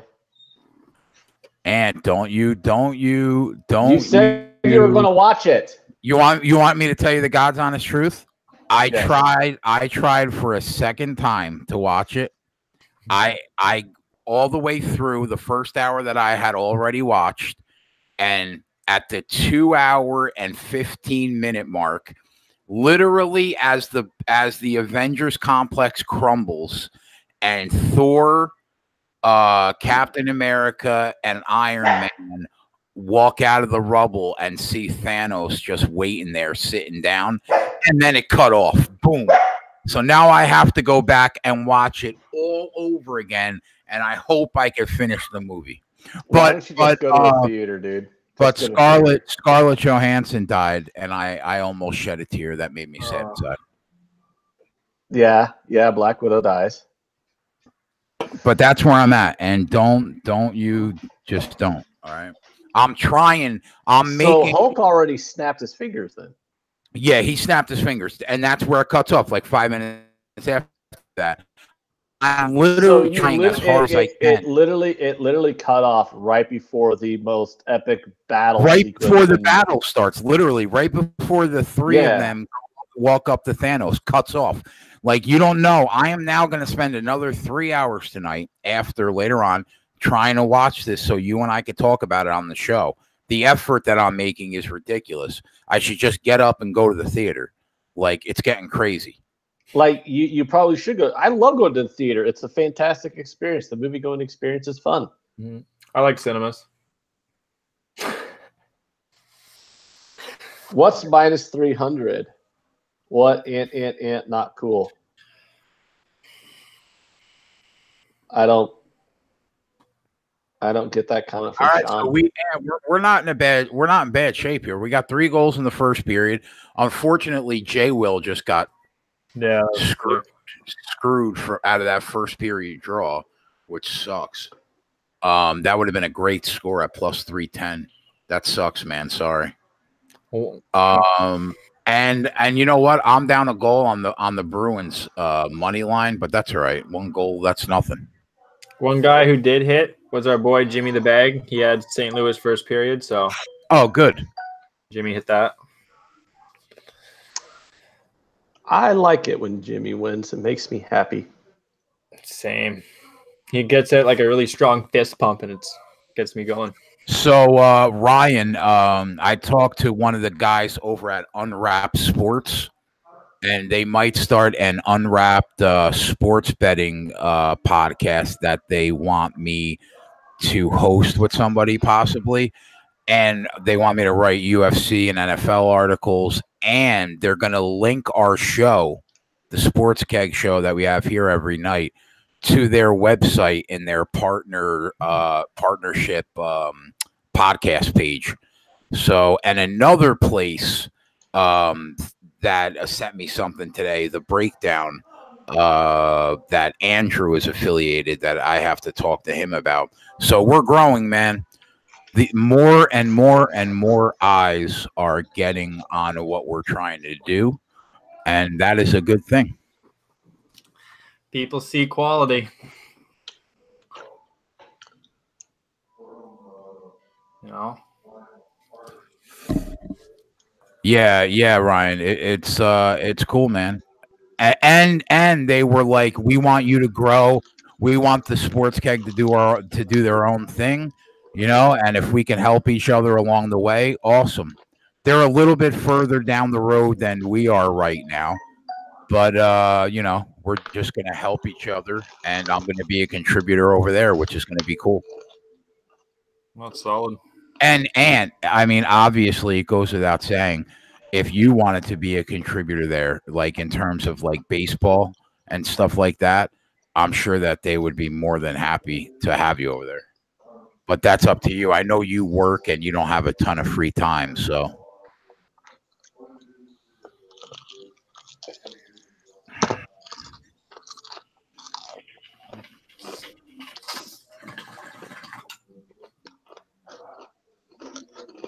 $33 people are watching you eat potato chips right now. What are you eating right now? Is that chicken? Is the chicken that crunchy? Yep. Wow. Yeah, that sounds delicious.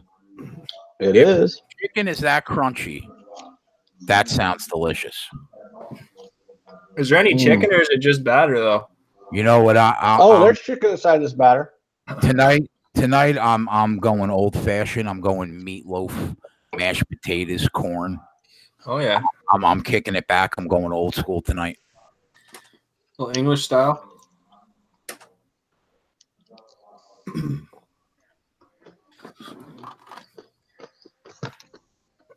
Yeah.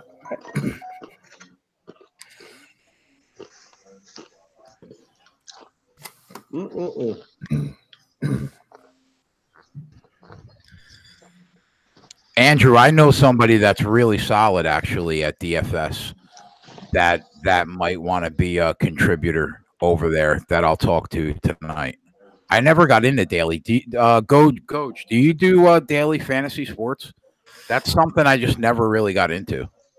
No, I used to do some baseball fantasy and some football, but yeah, not a whole lot. I kind of focus more on just day-to-day betting. Jason. Anthony. Should I arbitrage and bet under 6.5 at plus 125 and free roll the total and possibly middle it if it ends at 6? I mean, I guess you can. I mean, you probably didn't bet it for much. So what are you really free rolling for? Like $10? Are you fucking kidding me? Well, I mean, I bet more than $10, you jackass. No, but I'm talking about what the profit would be. If you bet 100 to win 120, and you try to middle it, and you go under 100 at plus 120. If you bet 100, you're only winning $20. So if your unit, but the thing is I'm either winning or I'm more than double, because if it lands on 6, I middle the game. Right. I mean, I don't know how often a game ends on exactly 6. I would think if we can get 7.5, I would do that with you. You know what I mean? but I wouldn't have plus money on 7.5. I have plus money on 6.5. So that way I'm going to turn a profit no matter what.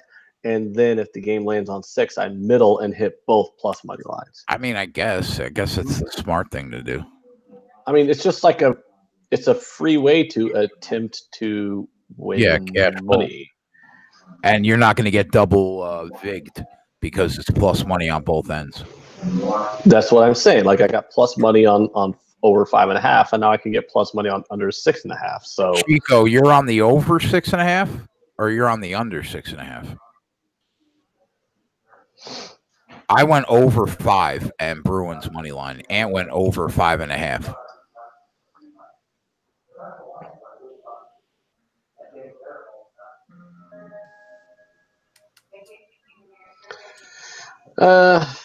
Honestly, I only did it for a half unit, so I'll just leave it alone because I'm not actually going to win that much if it doesn't middle. Right. That was my point. Did you take a look at tomorrow's baseball card, bro? Not yet. I'll look at it now, though. See. Ooh, looks like every team in the league's playing tomorrow, huh? Well, yeah, it's Tuesday. Ooh, so the series usually ends on Sunday, and then the new series usually. Not usually, always. Always. Okay, but because of the MLB draft, Monday becomes Tuesday this week. Okay, so all the series end on Sunday. So all the series that began on Thursday, if it's a 4-game set, or on Friday, if it's a 3-game set, conclude on Sundays. Right. So Sunday's getaway day in Major League Baseball. That's why all the games are like noon and all that stuff. That's why all the games are early on Sundays. But so some team, half the league, even if it wasn't the draft, half the league still usually has Monday off. I mean, you usually only have like 7 to 8 games on Monday versus 15. The entire league plays on Tuesday. The entire league plays on Wednesday. Teams that started their series on Monday will often have Thursday as a travel day, since they didn't have a travel day on Monday. Right. So if you start your series on Monday, you more than likely are going to be off on Thursday, and that's why Mondays and Thursdays are the lightest days on the on the MLB card. So usually Thursdays is what we call getaway day also. So like Thursday is usually a getaway day card, because teams are either finishing up their series on Thursday and then leaving town to start the series on Friday, or they already are off on Thursday. So gotcha.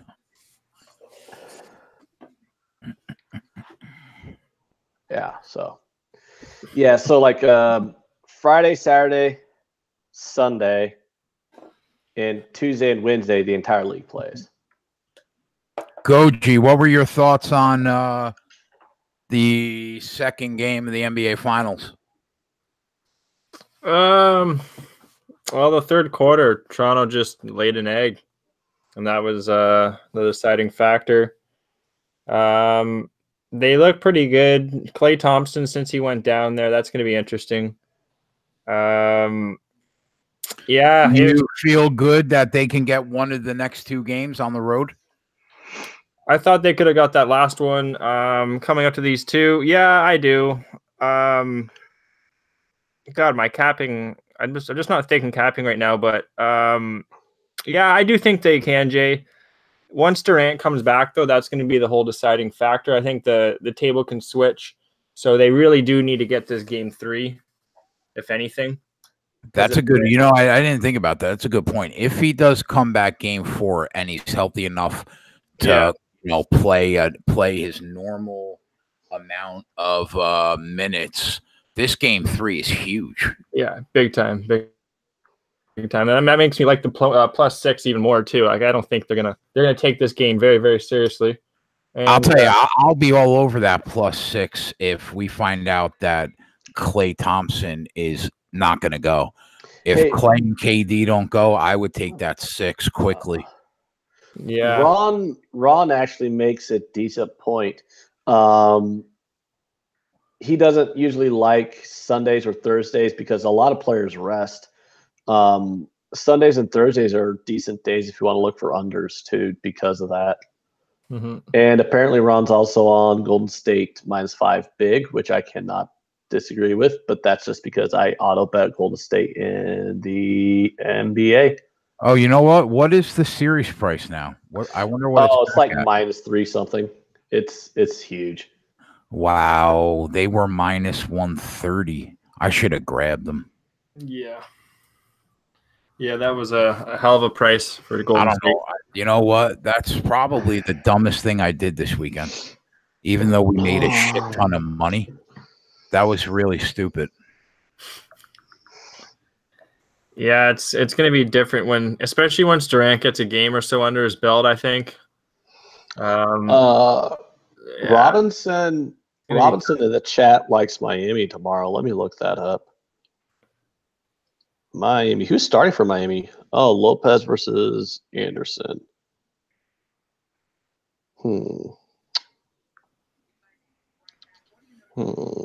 Okay. But Toronto also gets back OG Anunoby. So he's a defender more than anything, but can shoot. So that'll help.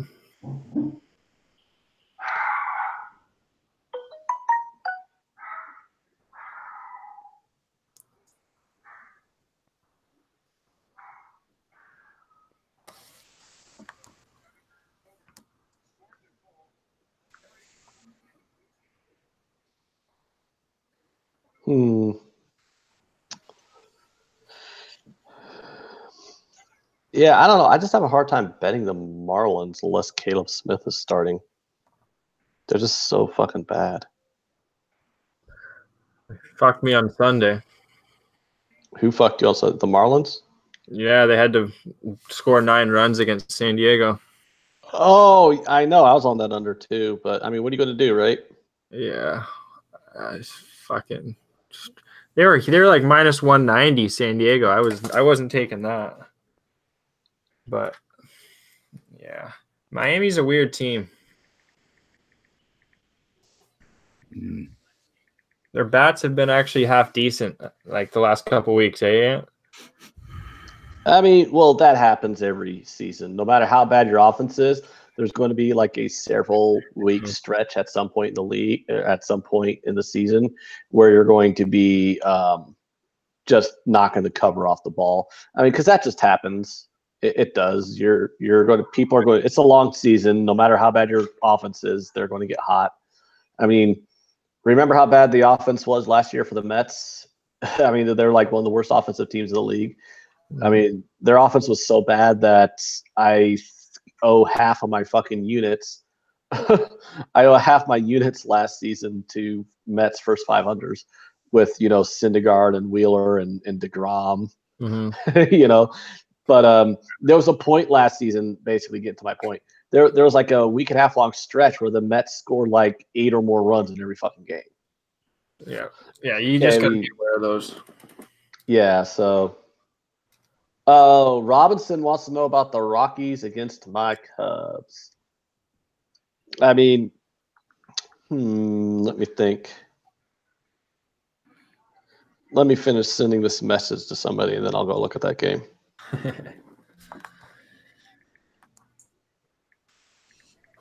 Let's see here.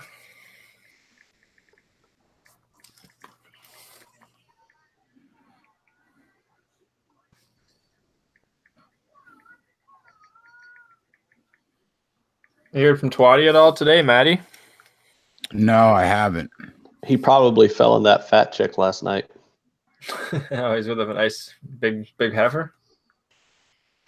I mean, well, he got mad about losing a few $100 in blackjack, so he was planning to go find some big fat broad to skull fuck, I believe was his skull fuck. I like it. That was his words, and yeah. That was his belligerent terms. Yeah. So the question is, what do I like about the Cubs tomorrow at that price? I need a bigger sample size on this Colorado pitcher. He's only pitched 15 innings this year. Is he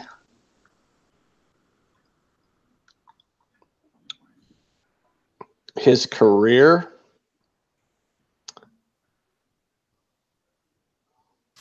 All right, I'm making some bets.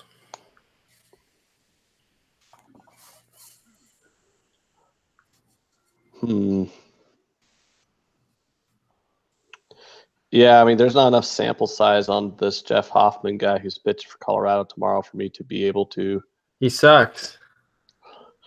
I mean, he sucks in the 15 inning sample, but yeah, I remember him. Yeah, I don't trust that guy, especially if a team can hit. I know you don't like that righty lefty shit, but the team, can hit righties on the road. I mean, I don't know. The Cubs should probably be a favorite. Obviously, the Cubs are a favorite, but who's going for the Cubs? Hendricks. He's a streaky guy, isn't he? No, not really. I mean, he had a rough beginning of the year, but he's been locked down since then. Yeah. Yeah. I'm going to look at all these games once I get lines up, because I don't have lines available until first pitch of the last game of tonight. Once I get lines up, I'm going to look at all this stuff more. But I'm not going to take a flyer on Colorado with that starting pitcher. That's for sure. No, yeah, definitely. Anybody in the chat see any props for the second period that they like? Whatever I say, just take the opposite. Man, I'll tell you. You know what I wish I was really good at? Handicapping tennis. Because every night when it's slow or we're at the end of the night, there's like a dozen tennis matches that are live that you could bet live. That's when you pull out the old good luck coin and you flip it. Hey? Goj, are you on the over in the Astro game with us? Yeah, I'm just putting it in now. I see 10 where I am, but yeah, one of my books had 10. The other one had 9.5. See what 9.5 is. I'll tell you right now, if this line is what I wind up being able to grab once it's open, I definitely take the Rangers at -120 against the Orioles. Yeah, why did that go? Did it go down a bit? I mean, well, people want to fade Smiley because Smiley sucks. Yeah. But I mean, I don't care how bad your starting pitcher sucks. I mean, there's no combination of starting pitcher, bullpen, and lineup in the league that should be less than -130 against the fucking Orioles. Yeah, we're talking the goddamn Orioles here. Unless Means is starting for the Orioles, the Orioles should be like +200 every fucking game. Yeah, I agree there. Oh, you know what? Twatty was in here earlier, and he said something like the Phillies team total over, or the San Diego Padres team total, or one of them, I think Phillies, he thought was interesting at 3.5. Did you bet the Phillies, Coach? Because I know you said you liked them, didn't you? Yeah, I do lean towards the Phillies. I like the first 5 under 4 there. Ooh, here's what I'm looking at. What's that? Oh, I'm sorry. I didn't mean to interrupt you. I just got excited because I saw a line that that's piquing my interest. Oh, okay. But yeah, first 5 under in Philly, San Diego.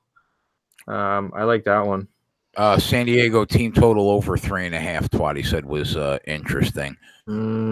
3.5 Padres against Nola. I agree with Twatty. Robinson said. What was the CI free play again? Free play. I gave first 5 under 4. So, as long as it stays low and then the bullpen comes in and, gets slammed, we're all good. All right. So if you're getting the Athletics at an underdog price tomorrow, I would take that. And I'm looking at this Reds Cardinals matchup. Yeah, if I'm going to get that line, I'm looking at -125 on the Reds tomorrow with Castillo and Cabrera starting. If you could get the Reds at -125, that's definitely worth a look. Or even better, if they're not like, I bet you anything the fucking first 5 will be like -140. But see what we can get on like a Reds first 5 run line maybe. So that Reds Cardinals game is intriguing me. The Oakland Athletics Angels game is intriguing me. And I'd say the Rangers Orioles is intriguing me. So those are kind of the 3. Just looking at these look-ahead lines, because I can't bet anything yet until my book has them, but I am looking at some of these look-ahead lines. I could bet it now. All these games. What about do you think? What do you think about over 8.5 in that Angel Oakland game? They've both been hitting well.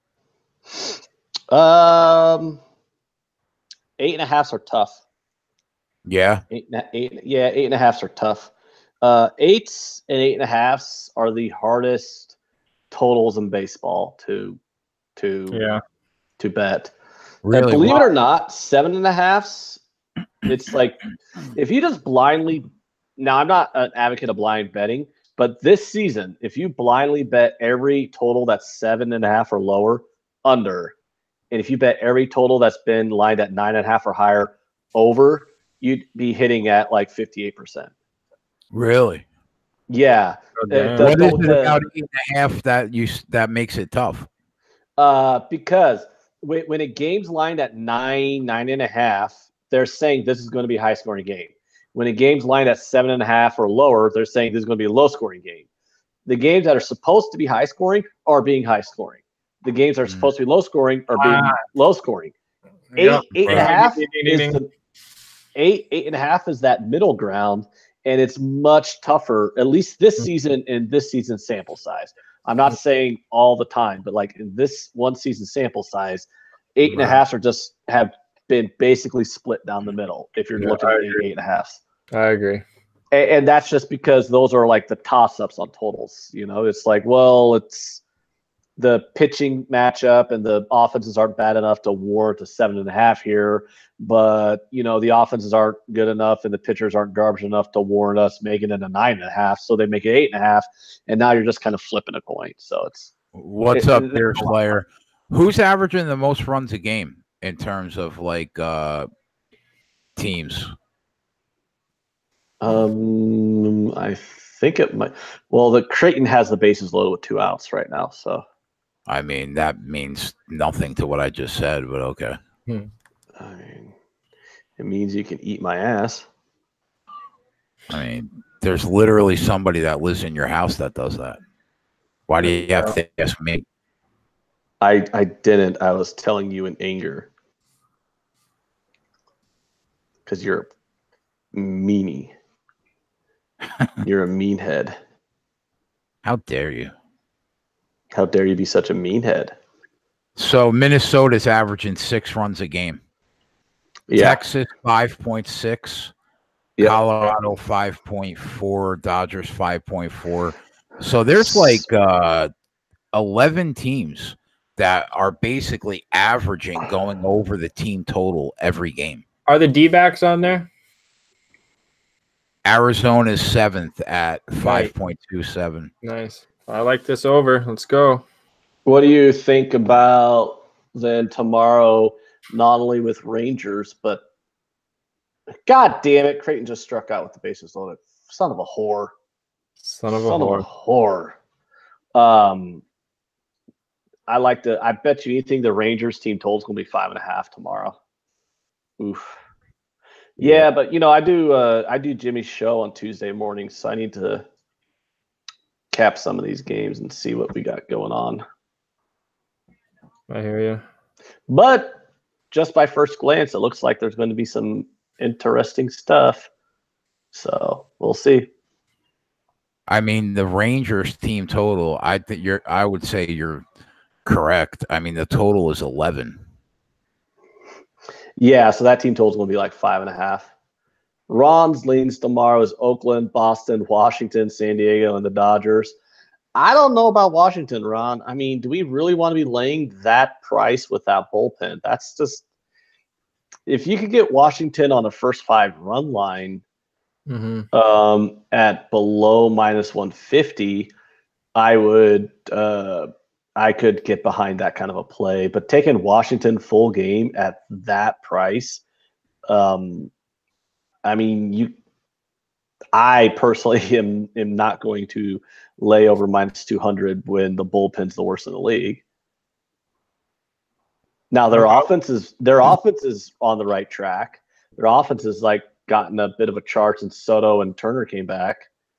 But I mean, and their starting pitching's still good. They still have Scherzer, they still have Corbin, they still have Strasburg, and Strasburg's the one who's actually starting tomorrow. But I mean, that bullpen's just so terrible.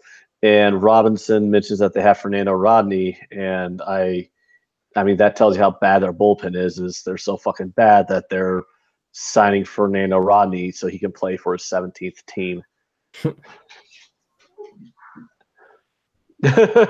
You know? Yeah. I don't know.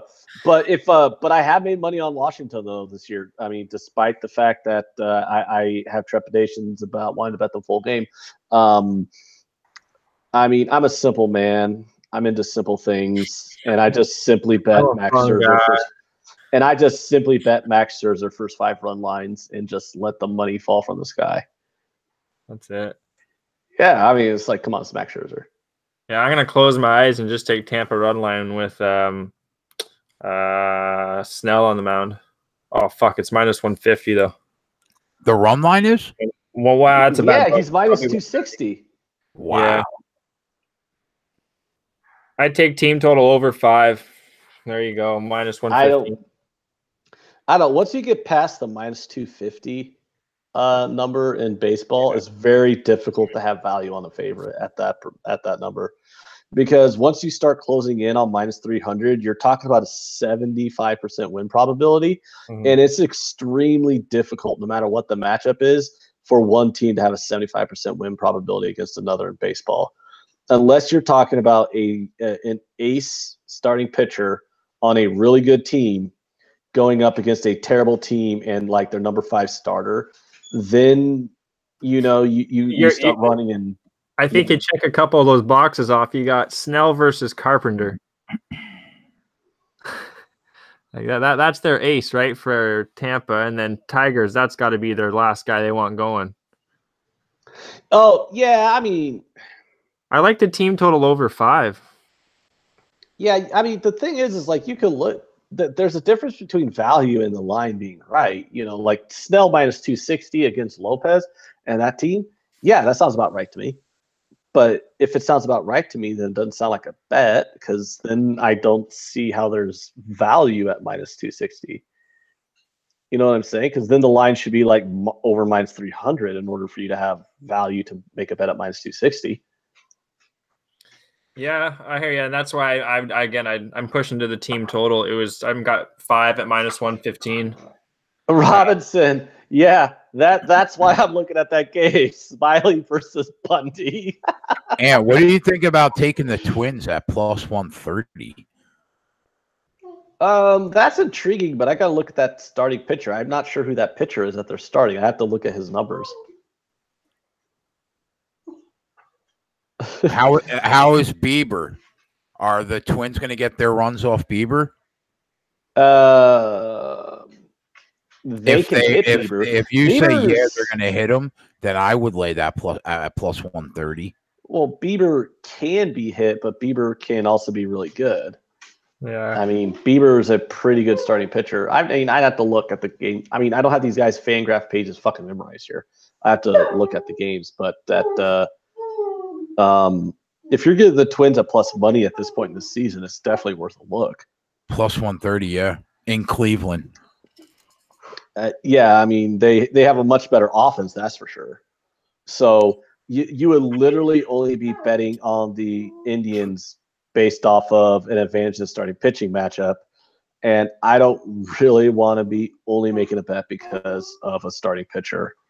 You have to think, well, there's these things called bullpens and there's these things called lineups. And I mean, how good do you really have to be to shut down Cleveland's lineup this year? How good are the Twins? How good are the Twins bullpen? It's been better than what we thought it was going to be. I mean, remember Matt and I were talking about the Twins bullpen was going to be a dumpster fire this year. We really liked their offense, but we thought their pitching was going to be terrible. But it turned out we were right about their offense, but I guess we were also wrong about their pitching because their pitching's been pretty decent. Ron says one of the late dogs should win outright. Seattle might be worth the look. Well, we bet the total in that game, right? I think Seattle might have a puncher's chance here because Houston's starting pitcher is really bad. Seattle's going up against Houston's number 5, and this dude is he shouldn't even be in baseball. Houston needs to grab somebody from their AAA squad and promote them and send Martin back down to the minors. Martin is not ready for the big leagues. I'd take the first 5 though. I wouldn't trust Seattle's pen. But here's my problem though with taking Seattle though. Like now that I just shit all over Houston's starting pitcher. Seattle is using an opener and then having Wade LeBlanc come in and bulk relief, which is just a fancy way of saying Wade LeBlanc is going to be the starter, but he's starting the second inning. Wade LeBlanc's fucking awful. And so why wouldn't they just bring in LeBlanc for the first inning? It's only one inning. Because the Rays were successful using openers last year, and now everyone's trying to try it. It's whatever. I mean, it's baseball in 2019. You just got to be like, okay, whatever. I think, anyways, what I'll say in tonight's game, it's over. How do you not take the over in tonight's Houston Astros game? You got the Astros who have like one of the best starter or best pitchers in the league or best offenses in the league. You have Seattle that, they've tailed off a lot since their hot start, but they still have the potential to, hit 8-9 runs. Yeah. You got 2 trash cans up there throwing balls at them. So absolutely 100% over in this game is what I'm on. I already bet it. And I can't blame somebody for wanting to take Seattle at a plus price and fading that pitcher from Houston.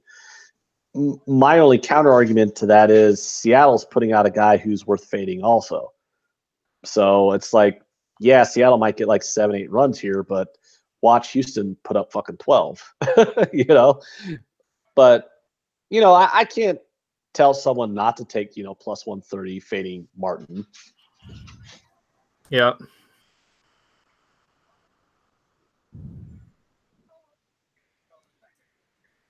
Yeah, so. All right, the dog figured out that my chicken's gone, so he really wants out of this room now. So I'm going to let him out, and I'm going to get another beer. All right. Let's get, bro. Goji, what do you think about under 1 goal in the second period at -120? Because if they go over that and I lose the bet, I can't lose the over 5. Yep. You think they get 2 goals in the next 11 and a half minutes of this period? Well, I was saying earlier, first period, they set the tone and then they kind of settle down from there. But I've had a rough call. Yeah, I do. If anything, I would lean towards not many goals, maybe 1, probably not 2. 2-1 right now. Boston can score 1, 2-2, 3-2. I don't think it goes over 6. But the draw, second period draw, is plus 105. We're getting cute here. I really don't know, Jay, but I'd say under. Yeah, if you can get a plus line on the draw, sure. I'm tempted to take the under 1 goal in the second period goal because if I do win that, Yeah, I hear you. They go into the final period with 3 goals. My over 5 is not looking great. And if they lose that, I can't lose the bet anyway. So I mean, and you're probably going to see at least 1 goal in the third. So I should win that anyway. Yeah, no, I hear you.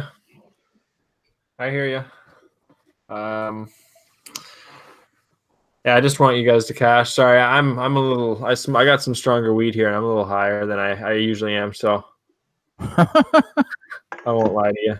It's all good, buddy. It's all good. Any contribution is a good one. It's kind of why I'm a little out there today. Sorry, guys. I love it.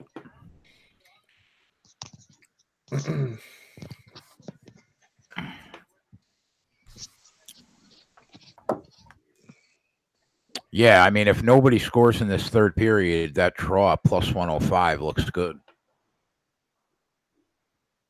Yeah, definitely. Robinson has a question about Madison Bumgarner. I think, honestly, when he says that those teams are his no trade, he's going to go to one of those teams. He's really just using it as a negotiating. It's a negotiating tactic.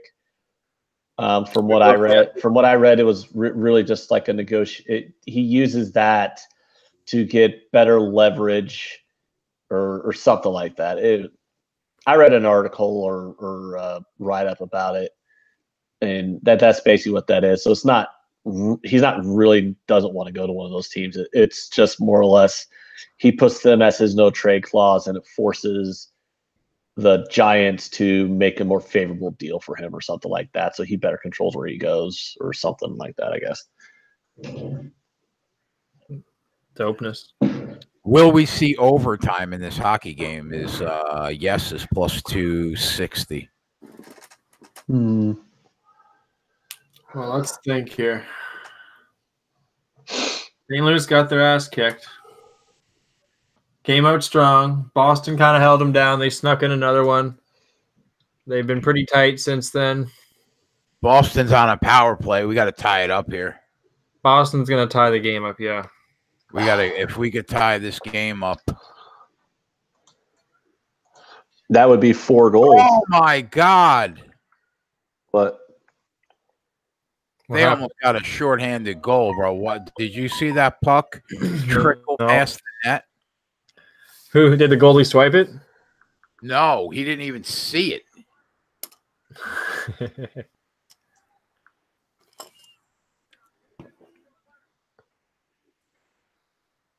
Bruins are plus 160 to win this period money line. Now yes, they got a power play.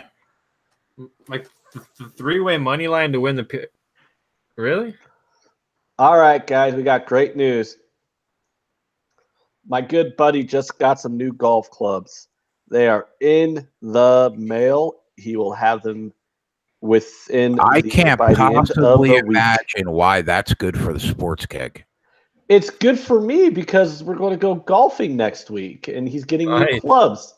So you get new clubs, you want to try them out. Well, if you want to try them out, you want a buddy to go with you. Guess who that buddy's going to be? This guy right here. I'm going to be doing some golfing, motherfucker. You know that Goji shot a 78, shot 6 over. Yeah, it was my best round. Shit. It was one of my best rounds of the year. I could have been better too. I think I 3-putted about 5 or 6 greens. So you're really good. I'm terrible, by the way. I was gonna say, are you lefty or righty? I'm a righty. You know, I've never cracked 90, right?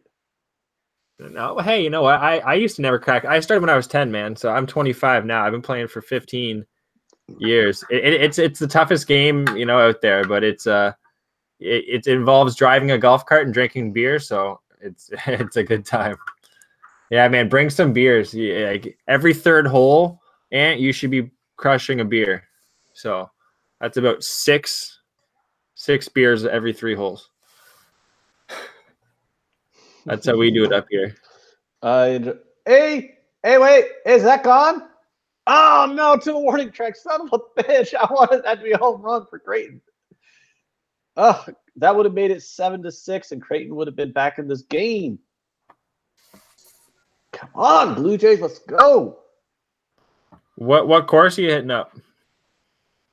We'll probably go to Fox Run in Council Bluffs. They got the best deals. They're really cheap. You can get like a cart there. Like if I use the Golf Now app, I could book a round there with a golf cart for like $15. Wow, I was gonna say 30. Wow, that's I got Golf Now too. I use that, but we usually get them for about 25. But Yeah, 15, that's a hell of a deal, man. Yeah, Fox Run is probably the cheapest in the Omaha area to get deals at on Golf Now for 18 holes. It's 18 too, eh? Wow. Yeah, with a cart. Yeah, but only on the Golf Now app. Like I think it's closer to 30 off the app, but on app it's like you get like these deals, really crazy deals there. Wow. So needless to say, that's the course that I play like 50% of my rounds at because it's just like. What's it called again? Fox Run. Fox Run. I'm gonna look it up. It's not a very hard course either. It's a really easy course too. No, not in Canada.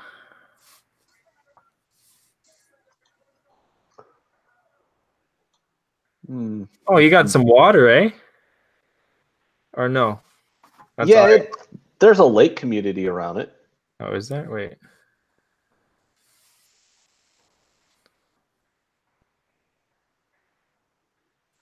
Dun, dun, dun. Wait, what the fuck's going on here? Oh yeah, that's Omaha. Okay. Okay. Fox Run website. You're just you're off tomorrow, aren't you? Yeah, I'm off on Tuesdays. I was wondering why is he still on this show right now? Because you usually will go to bed. I forgot that you were off. Yeah, I'm off Tuesdays. You going golfing tomorrow or this weekend? I gotta ask him when he gets clubs in. Okay. Man, because we went to the range last month, and he was using just the range clubs because I'm like, dude, you're not using my fucking clubs, and he was just using the range clubs, and they're terrible. So he's like, all right, I think I might have to order some golf clubs. I'm like, you better, dude, shit. So what do you got? What kind of clubs you got? I can't remember.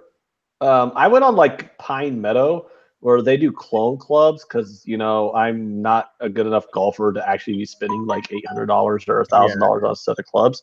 So I got I went to pinemeadow.com and they have clone clubs that are really good and for a fraction of the price. So yeah, I just I can't remember which ones of theirs I got, but I know I got my iron set for like $150, and my driver was like $50, and my 3-wood was about the same price as my driver. Oh, that's good prices. Yeah, I paid $200 for my irons, but that was really cheap for irons. So $150 is even better. I'm just looking at the course here. It looks pretty damn nice, man. Nice greens. Yeah, it's a nice little course. You got this one hole with the water on the right side here, man. That's God damn it! Waiting to get hit.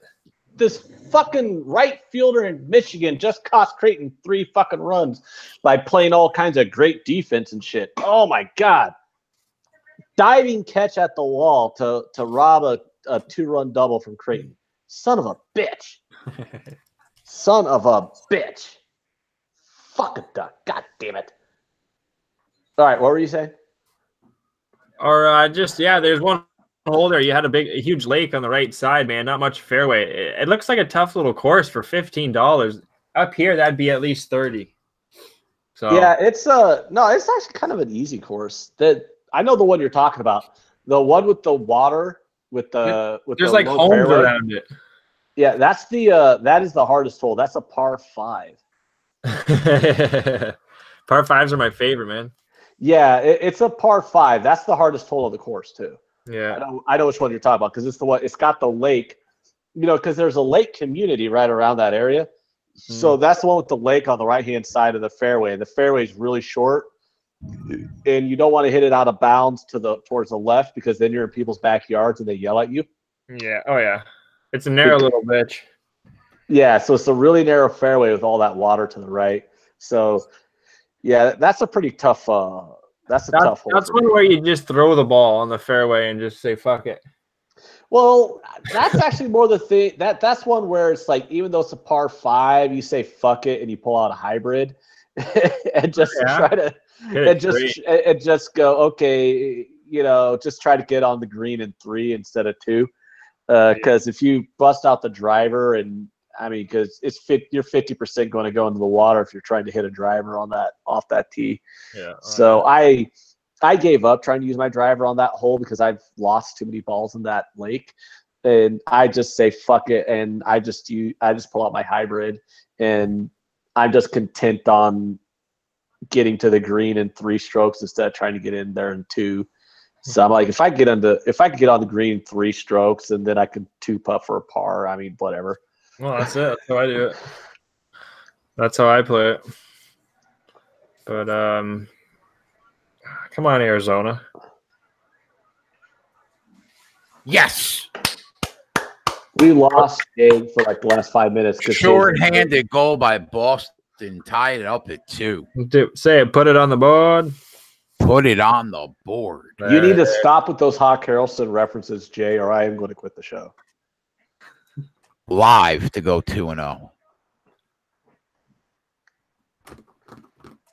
We lost Jay there for like 10 minutes because we started talking golf. Jay's never played golf. I was looking at props for this hockey game while you were talking about nonsense. It's fun to bet on. Yeah, Jay loves to bet on golf, but he's never played it. Like, I found that out big fan. Well, I can't. I mean, you're saying you're back. Yeah. With 5 surgeries, if I swung a golf club at you, may never get to do another show with me. Dude, I'll take you to the driving range if that's all it takes to get me off the show. No, I mean, like, if you ever want to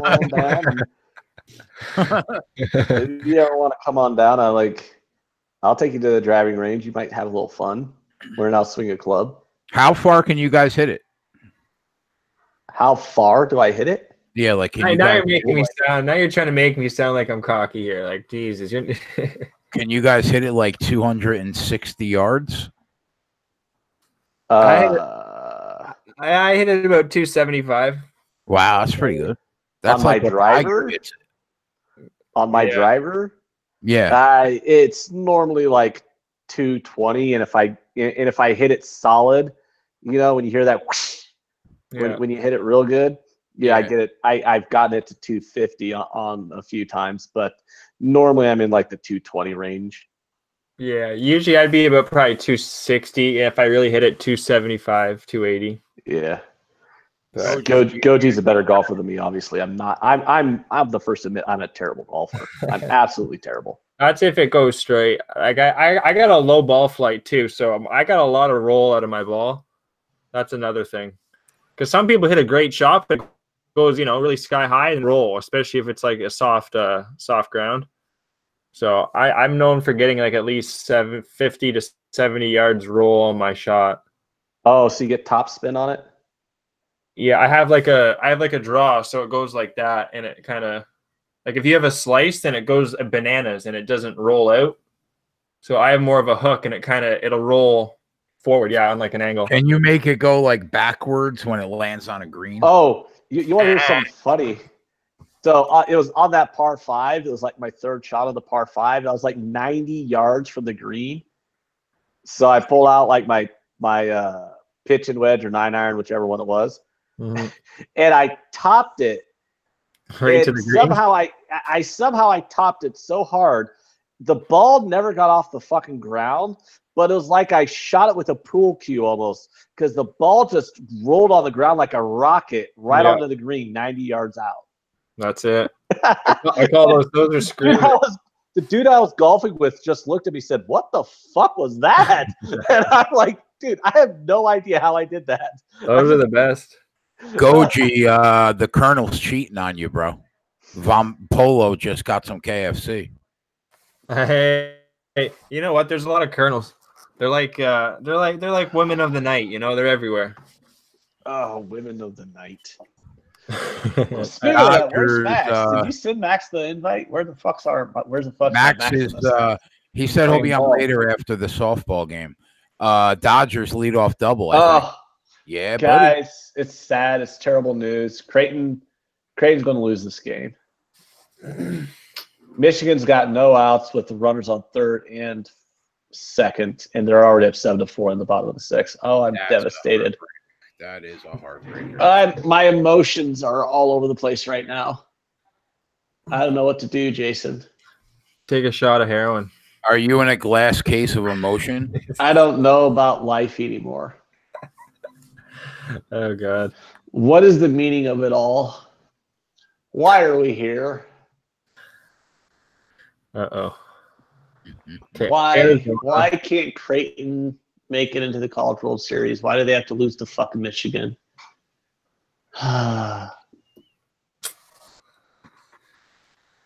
Do you have any answers to the meaning of everything, Jason? I got nothing. I'm just trying to win these games tonight. That's all I'm trying to do. The emptiness of my soul is immense at this moment. Well, I'm a fan of Georgia. That means nothing to me, Eric. Oh, fuck. Actually, I gotta. Oh, wait. This Halser guy didn't win on Jeopardy today? Oh, no. Wow. They cheated him out. Really? Oh, yeah. You know they did. There's no way. Funny? No, I just saw the thing. Ken Jennings played in twice as many games as him, but he still almost made Ken Jennings' money record. Wow. I think they're saying like he is a little. The Jennings did a test or something, and this guy is a little bit like he's even quicker than Jennings was. Yeah, but this guy had a pair of balls, unlike Jennings. He's a gambler. Yeah, like people are like, oh, these bets are so risky, and he would be like, he put out like, there's actually no money involved. It's just points. Like, there's no money involved until the game's over. And then he's like, if you have like he comes from it from an analytical perspective where it's like, pressing edges and stuff.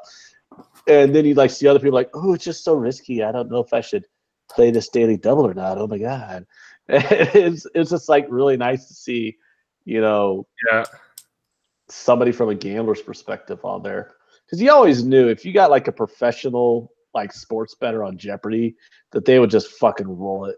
Yeah, and apparently it was some teacher that beat him. There's no way, like, no. And apparently there was no emotion on their faces at all. Like, it was just emotionless because they knew who was winning. Like, it was fixed. And he was like 40, 50,000 away from beating Jennings. He was that close of. He was 40 or 50,000 away from beating Jennings' money record, despite playing in less than half the streak as Jennings. Eric is calling a conspiracy theory on Jeopardy. That's why I think there's a big conspiracy because they didn't want him to beat it. There was too much, and brought in some teacher that pretty half decent, knows her shit. Told Jennings, listen, it's not happening. And they got the mafia involved, and that was that. The mafia? They got the mafia involved on Jeopardy. The game show mafia? Oh, definitely. That thing's been around for years. There's still mafia connections. Well, what about that? Was there mafia connections with the no whammy guy who won like hundreds of thousands of dollars on Press Your Luck? No whammy, no whammy, no whammy, no whammy. Yeah. Stop. I don't even know what you're talking about. The dude who figured out the pattern. What is no whammy? Eric, did you just say I don't even know what the whammy is? No, that must be an American thing, guys. Oh, how dare Press Your Luck. Sean's right. Press Your Luck. Thank you, Sean. You never watched Press Your Luck, old school game show? No, I've never. Stop. Jeopardy? Yeah. Yeah, there was a guy on just there. go to YouTube and Google Press Your Luck. Or Wheel of Fortune. No, go on YouTube and look at Press Your Lucks. Yeah, the dude the dude like figured out the pattern and he wound up running it up like hundreds of thousands. He won hundreds of $1,000s on that show, and there was like this. Then he turned out that he was a loser in life or something like that. I can't remember, but yeah, I don't know. I think I'm getting drunk. What the fuck is this? Sean said they're bringing it back. I want those whammies back, baby. No whammy, no whammy, no whammy. Stop. Yep, best show Ah, ever. it's a whammy. Ooh. Yeah, that's foreign to me, boys. Oh, how dare you? Honestly, I've never seen that in my life. You can't talk about the game show Mafia and not know what the fuck a whammy is. Well, I gotta educate me, Jay. Fucking fellow mafia brother here. man. These fucking 25-year-olds killing us. 26 actually in a couple days or a couple weeks. Wow, I'm 12 years younger than you. That makes me want to kill myself. Older, Jason. Older. Older, that's what I meant, man. Jeez, you're 13. Oh, Jay. How your birthday's in a Dodgers couple got weeks. no My runs birthday's out of in a that week. leadoff double. God What? damn it.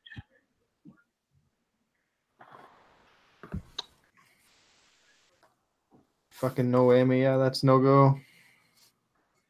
How did the Dodgers not get that running? Because Robbie Ray is a beast. Robbie Ray is pretty decent. Well, Oh, I forgot about this Dodgers game. I should probably be watching it, huh? Arizona's gonna win, so How dare you again? Why would you say that? Why would they you already say got a that? guy You're on a fan. first. Let's go, boys. Oh wait. Yep. Single by Marte. How dare you say that? Hey boys, it's a I little don't fun when we're on the opposite end, you know. I don't You're like right. your attitude, Goji. Did your screen just get darker? Oh, there it is. Who, mine? Yeah. It's like the sun went out. Hockey Oh. game live total sits at under 6 minus 130. The total's 110. I mean minus 110 the money line. Yeah, I don't know what to pick there, man, to be honest. I say under, but You ever like be sitting in your chair by yourself and you let out a fart and then you're like, oh my God, what the hell did I do? And it like stinks so bad that you just got to get up and leave the room for a while from your like own damn fart. Did you just pass gas that would kill a small child? I mean, Would a I'm not sure what was in 4-year-old that Popeyes, but I need to get out of this room. if a 4-year-old was walking by you, would they just drop on the floor? he's leaving the premises. There's an evacuation in Ant's room. And evacuated his own office. Wow. Red I can't alert. imagine how raunchy that must have been. You just see some flowers in the background just start to crumble. Yeah. I see like green fog. Oh, fuck. Man, that's that spicy Popeyes. It's all that batter, man. It's, when you have that much batter and all that spice, it can get you. Do you think that KFC puts like addictive chemicals into the chicken that makes you come back for more? Yes. Have you ever dreamt about the Colonel? No. Like, I don't have any like sexual feelings or anything towards the Colonel. No, I don't mean like sexual. Like okay. Just like No, not at all. Not at all. Like I'll wake up and I'll wake up the next day and I might be like, you know what? Today's a Colonel day. You know what I mean? Wow. And the thing is, I got this one girl that I've known for a while from high school. She's now working at the KFC. So whenever I go in there, she's always picking out the best chicken. So I'm getting the best big crunch available. So when you wake up in the morning, your body basically tells you if it's going to be a day that you're going to go see the Colonel. Yeah, exactly. Like there's no dream. Like honestly, like the amount of weed I've been smoking, man, I'm not dreaming too much. But when I wake up the next day, it kind of tells me, yeah. Wow. Trigger Man said your asshole's gonna burn tonight, Ant. My asshole doesn't burn from Popeye's spicy chicken. So I will actually, since you guys did bring that up. So there was a time at my old job, I went down to a 6-week training program in Arkansas, and me and a couple of the other guys, we went to this in Fayetteville. We went to this pizza place. I can't remember it, but it was near the university. Anywho, they had this super spicy pizza where it had habanero, ghost peppers, jalapenos on a chipotle sauce. It was like this super spicy pizza, right? And we all thought we would be cool and we'd eat it. So we ordered the pizza and we had some of those slices. Mm-hmm. And it was ungodly hot. And then in the next morning, Mm-hmm. So, you're doing your morning constitutions. And yes. So let's just say, when you eat it, you can drink water or milk or whatever to try and cool the flames when you're eating it, right? Yeah. But when it's coming out the other end, I mean, you can't shove a fucking hose up your ass in a hotel bathroom. Oh my God. It was the most painful shit of my life. And it lingered and burned for like hours after I was done. Yeah, sometimes it feels like liquid lava. And then coming out. And then, all right, so one of the other guys who ate the pizza, so I'm downstairs in the breakfast hall at the hotel, and like half the people in the hotel are people in my training class, right? So I'm uncomfortable because my asshole's burning from that shit I took. Trig said TMI, bro. TMI. Yeah, so the dude, but the funny thing is, like, one of the guys disappeared. We didn't even see him until like at the training class, and he was an hour late because he was backed up and had issues. But the funny thing is like I went into the bathroom to wash my hands in like the hotel lobby, and I could see the guy's feet from one of the other guys who ate the pizza under there, and he's groaning. And I fucking text him, and I'm like, so how's it feeling right now? And he just texts me back. He's like, this is the worst pain ever. So, yeah, I mean. What was in that pizza? It was like, there was habaneros and ghost peppers and jalapenos, and there was like some super hot, and there was like this habanero chipotle pizza sauce, and it was ungodly hot. Somehow we gained 3 viewers while you talked about your burning asshole. So they're telling their friends, hey, tune in.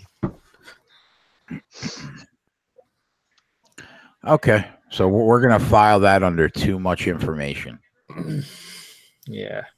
I mean, you should have seen some of the things Max and I were talking about the other day when you got off the Google chat and left us to our own devices. I'm so glad I missed that conversation. I mean, well, we agreed on the reasons why we don't trust the Japanese. Oh boy, I don't want to hear it. I don't even know how to respond to that. I mean, can you trust a culture that invented tentacle demon rape porn? Once again, I have no idea what you're saying. Sorry. I'm just saying, it's hard for me to trust a culture when they invented. Not only did they invent tentacle demon rape porn, but they like draw it. Like, how are you the? I think every electronical device I own came from Japan, so I'd like to say thank you for that. Yeah, but I'm like, I don't understand how you could like how do you sit down there and draw a cell animation after cell animation, keep drawing, a tentacle demon rape scene. What? In the Like, fuck yeah, are we it talking- probably takes like 1,000 drawings to animate that fucking scene. Like, Eric, can you Eric, imagine being the animator? do you even know what he's saying right now, bro?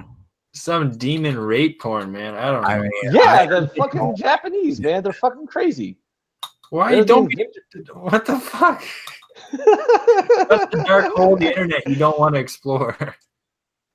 Oh, Sean says lately they've been coming up from Korea and China. So the Koreans have come up with freaking hentai too? I'm going to shut up now. Your daughter's in the chat. Jesus Christ. Sip beer. She won her softball game, Jay. yeah, I know. I had to write 2 articles today. I was stuck home.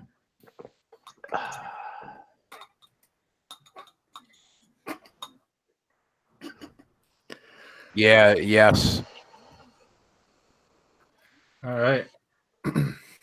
So, And that was one of the tamer. That was one of the tamer things Max and I talked about. that's fucked.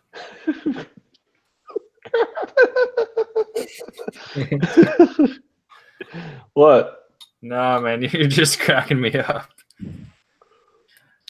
Goj, are you about to rip a tube of that strong shit? How'd you know? Because I hear the grinder. No, that's the scissors busting. Okay. I'm an old school. All right. This Seattle game's about to get going, so let's see some runs here. Yeah. Did Arizona score yet, Jay? No, it's 0-0, top of the third. Walker Bueller's at the plate with 1 out. Why are you on Arizona and I'm on the Dodgers here? Because I don't know baseball and you do.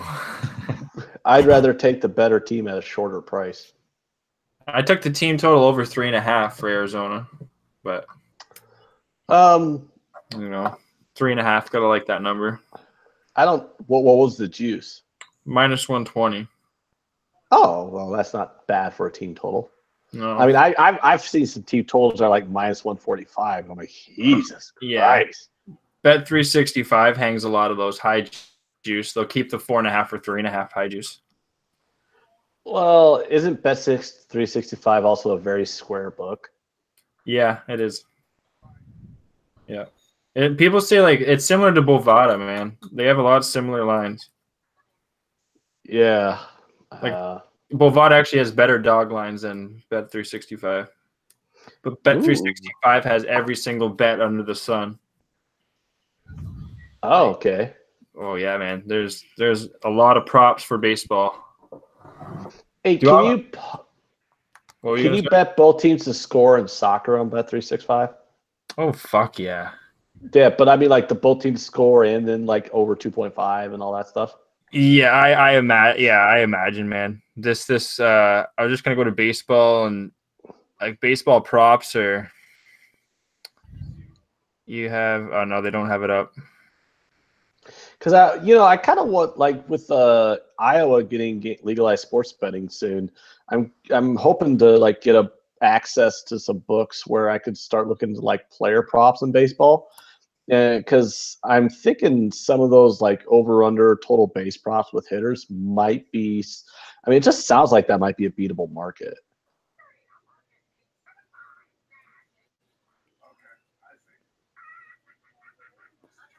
Sean has an interesting prop bet. Does UCLA win by more runs than Jay's daughter's softball girls get killed in their next game? I would actually take Jay's daughter's team to probably lose by more runs than UCLA wins, because the total in that UCLA game is only 7.5. So that shows you that it's probably just going to be a low-scoring game. That's not nice. We're gonna win tomorrow. Jay, you still only get access to state books, not internet books. I mean, I have accounts at like 5 offshore books, but I only use 2 legal books. Sometimes I have money in a third. But yeah, right now I'm just using legal. Is it because it's just so much easier for your withdrawals and deposits? Yeah, it's like if I withdraw from FanDuel tonight, it'll be in my PayPal when I wake up. And whereas like with 5 dimes, it's like pulling teeth to get the deposit. It's like a couple weeks for most books. That doesn't sound convenient at all. Yeah. I mean, my bookie's shop is like 4 blocks from my house. I mean, or not 4 blocks from my house, but like 4-minute drive from my house. If I want to get paid, I just drive on over.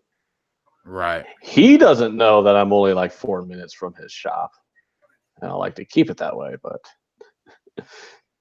like he's literally like my neck of the woods. I don't think he knows that. Paydays every Friday. You get paid from the book. No, whenever I like just text him and ask if I want to get paid, or whenever whenever he texts me and says, "Hey, noticed you lost a couple games there." Oh, okay. You know, it's just one of those things where he normally looks up like on Mondays or Tuesdays. He'll look at his site. So if I owe him money, I might get a text on a Monday or a Tuesday. If he owes me money, well, I'm texting him. Right. You know, he's not texting me to go, "Hey, I want to pay you money." So right. I gotta text him. You know, I gotta text him. But he doesn't look but during baseball season with like everything going on now, like I got a buddy who's owed him like almost $1,000 for a month and hasn't heard anything from him. I don't even think he looks at the site during baseball season. Yeah, well, so many bookies now are giving people the deal where it's like, you know, you get paid or you have to pay me 25% of whatever you're. Yeah, that's what my bookie does. Yeah. Right. Yeah. So many. Yeah. That shit was like non-existent 20 years ago. It was, I want all my money on Thursday and you'll get all your money on Friday. That was the deal. Yeah, that seems that's how people wind up, you know, like you got to mortgage your house because you like owe a bookie like $5-10 grand or something like that. And it's right. Like, do you really think that guy who's a construction worker just has $10,000 lying around to give you right fucking now? I mean, right. You can threaten his life all you want. It's not going to make $10,000 magically appear in his bank account. And bookies would just know, man. Like they would know the guy probably can't afford to pay $1,000 more than $1,000 a week. So let's set his limit at, you know, $1,000 a week. No, they'd set his limit at like $5,000 or $10,000 a week, even though they knew that he was not going to be able to pay them more than $1,000 in a week. And then that's how they got you, man. That's how they got you. It's such a dirty fucking business. Like that's why the way that you do it, the way that Jimmy does it, it's so much better. It's easier to be healthy and bet on sports when you're only paying 25% of what you're up or down on the week, like you guys do it. But the other way, it's just low down and dirty. Because if they owe you 20 grand, you're getting it on Friday. But if you owe them 20 grand, they're coming for it on Thursday, period. That's how it used to be. And then what they would do is they would put these guys on payment plans where it didn't matter. And they would, and the kicker would be like a guy, they'd be like, okay, you owe us 20 grand. You paid us 10 grand. So now I'm going to let you go on a payment plan. You're going to give me $1,000 a week towards that 10 grand that you owe me. And they left the line open for them to lose more. And then once you get so far in the hole, it's impossible to get out of. And it just wrecks families.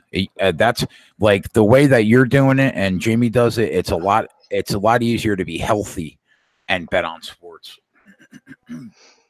Yeah. I mean, I could not even imagine. I mean, my limit with the bookie isn't even close to like 20 grand. You know what I mean? Right. Like I think my limit's like 5, but I've never even had 5 in play before. Right. But like him and I don't even bother each other unless one of us is up or down a minimum of 500. Yeah, that's what Joe said. Mine just meets if we're up or down 1,000. Yeah, that's good. Yeah, like if I'm up or down more than 500, it's like I just go, and then you don't even have to pay the whole thing, or he doesn't even have to pay me the whole thing. It's just make it below 500. Unless I really want all my money now. You know what I'm saying? Unless I'm like, hey, give me all of my money. Like if he owes me like $900 or $1,000, he just pays me down to 500.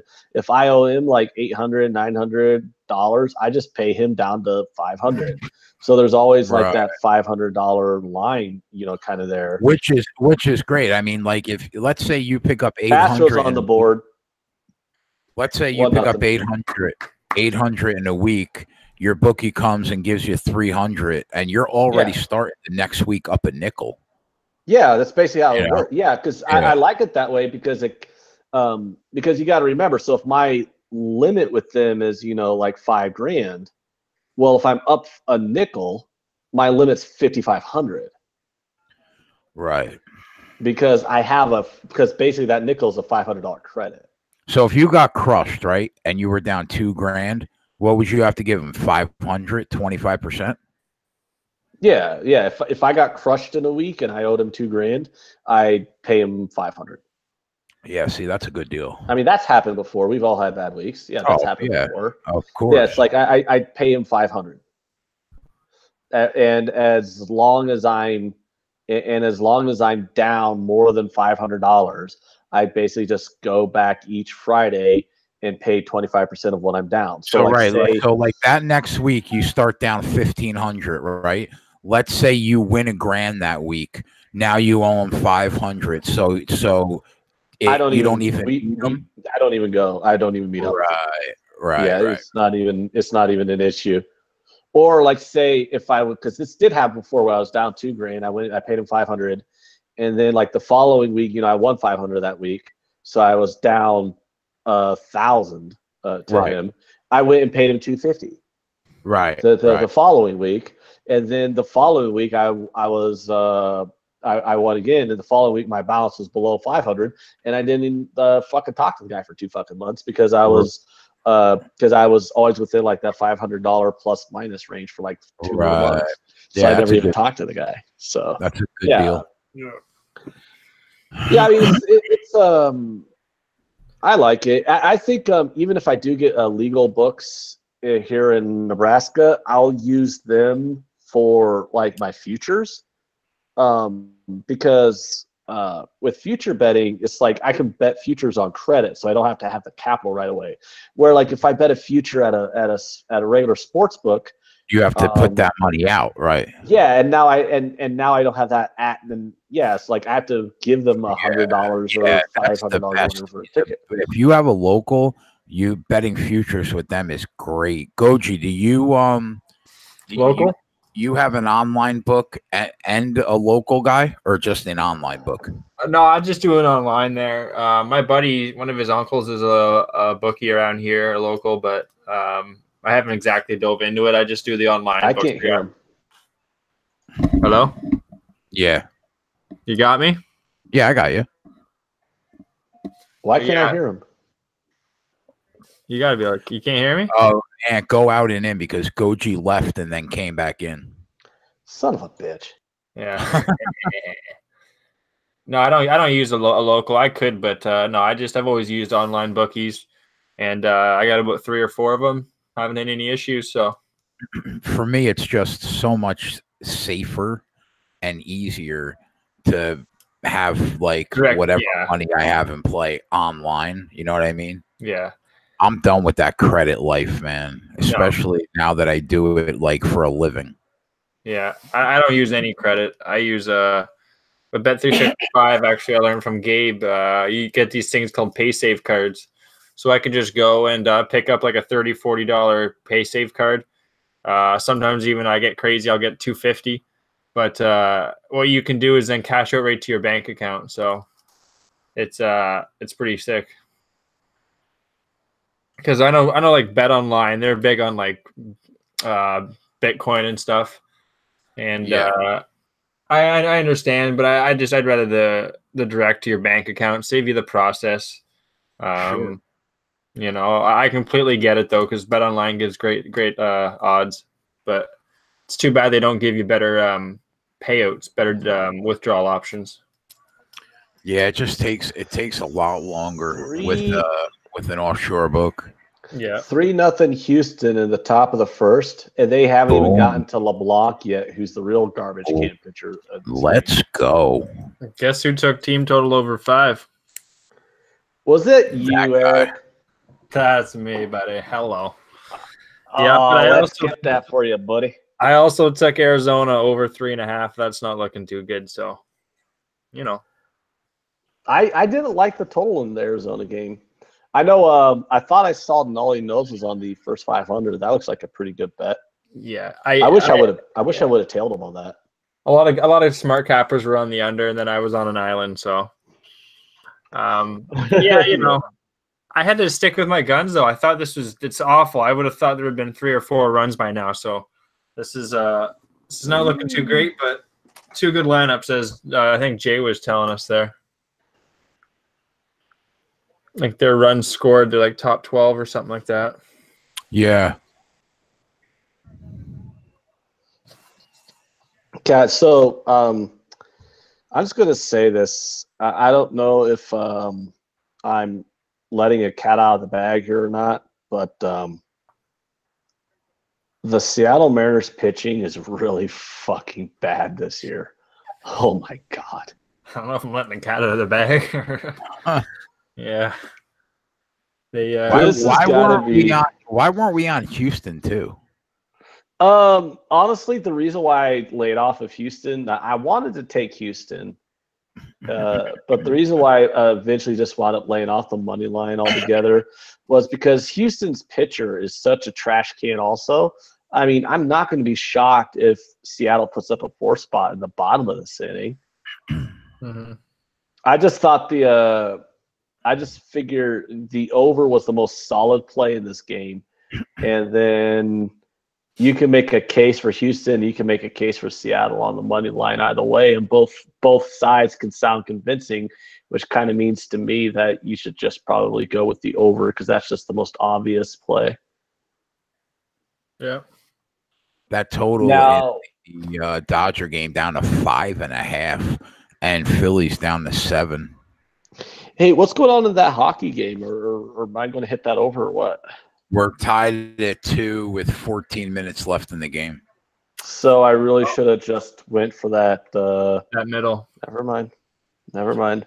But hey, it finally did what I thought it was going to do. Set the pace in the first period, and from the rest, they just kind of stalemate each other. That's basically what you said, yeah. But I've had such a bad call. I wasn't too confident in it. Well, this is why I went over 5 and not 5.5. Now I can't lose that bet. Oh, you're right, you cheeky cunt. You're right. Oh, I didn't put these plays into my app. I should probably do that.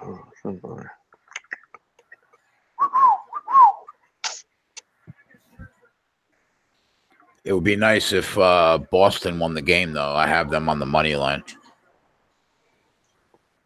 If Boston wins 3-2, then I push on the total, and then I would win the money line bet. If Boston wins, Brooksy's going 3-0. Nice. Yeah. Well, I hope he goes 3-0. I know, same. I'm rooting for Boston. Yeah. All right, tube time. Rip it. Tube time. What's that one? Tube top time, anytime, something like that. Are you participating in narcotic activity? Narcotic? You mean marijuana? That's a Schedule I drug in the United States. Well, I'm in the Great White. Another Boston Bruins gets a power play next. Let's go, boys. Figures, man. They get every call. 3-2 would be perfect going into the last 10 minutes of this game. Literally, the Patriots of the NHL. They do it. They're going to score. You almost know they're going to do it. We got 3 runs in the top of the first of the Houston game. We got runners on first and second with 1 out in the Dodgers game. Let's go. Let's continue that ridiculous run we had this week. Yeah. Wouldn't it be nice to go 4-0 tonight? Would be lovely. Man, it's usually I go like 0-3, and then you guys go 4-0 because I try to go against you guys. So I should keep coming on because you guys go 4-0 and I go 0-3. Why the real question is, why don't you just bet with us? Because when I start betting it, it's just like when you bet something, it's jinxed. That's the truth, man. I gotta be. Man, Japanese baseball was even rough this week, so I'm really looking at these ones hard. I got 6 plays. I'm cutting them all down to my favorite 3. So don't trust the Japanese. What did I tell you? Fucking ant. Fucking ant. You just spouted nonsense. Well, you know what?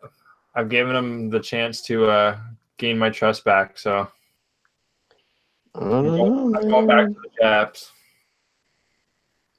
And can you say, wouldn't it be nice if somebody on the Dodgers hit a home run right now? Wouldn't it be nice if Seager hit a 3-run homer right now? Let's go, Seager. Uh-oh. Is that gone? Yes! Boom. That's how we do it. That's our mojo on this motherfucking I knew show. it was it a home run? That's our mojo. I knew it. Nothing. I knew it. I felt so scared when you said that. Man, I'm telling you, the best kept secret in sports betting is that bald motherfucker's mouth, man. I love it. Is that all like he has to do? Is that not the 27th all time he I've done that on the has show? to do is open his mouth, and we can't lose. Robinson, be a clip, yes, like- it really happened. That should be a clip right there. If For, if Robinson's new to this show, he needs to understand that's literally like the 27th time this season over the last 4 weeks that I've said, "Hey Jay, wouldn't it be nice if we got a 3-run homer here from such and such?" And then next pitch we get the home run. See, but you weren't going to say it. I had to bring it to your attention, and then you said it. That should be the trailer for our show right there. The last 30 seconds. Yeah. It's going to be on a shirt for sure. Man, that was beautiful. I'm telling you, Ant, it's like me and you, like, just like It's like some Harry Potter shit. conducting an orchestra, like this. It's like he gives a fucking command and bam. Your wish is commanded. I don't think it works in other sports.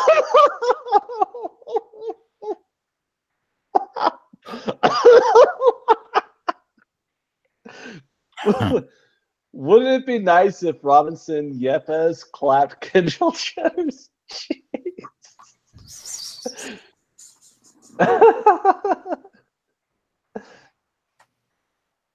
It makes no sense, but it works. You're absolutely the strangest marriage in the sports betting world.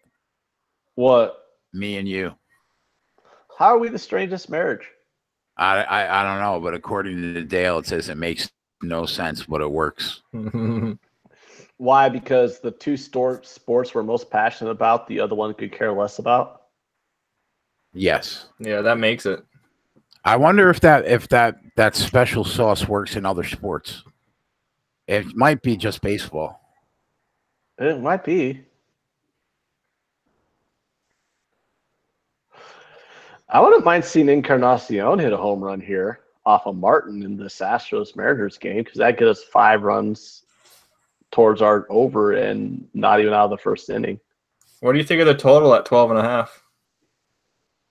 Oh, I mean, I think it's not too shabby. What's the juice? Minus 115. Oh, that's not bad then. Yeah, you think they can get, what, 10 more? Absolutely. I mean, I have the over 9.5. So if I get to like say, and I can totally see this happening, say it's 6-5 in like the fourth inning, I'll live bet whatever fucking over they give me. Mm-hmm. You know? Like I hit an over 15.5 just yesterday with the Angels and Mariners. You know, I think the Angels wound up winning 13-3.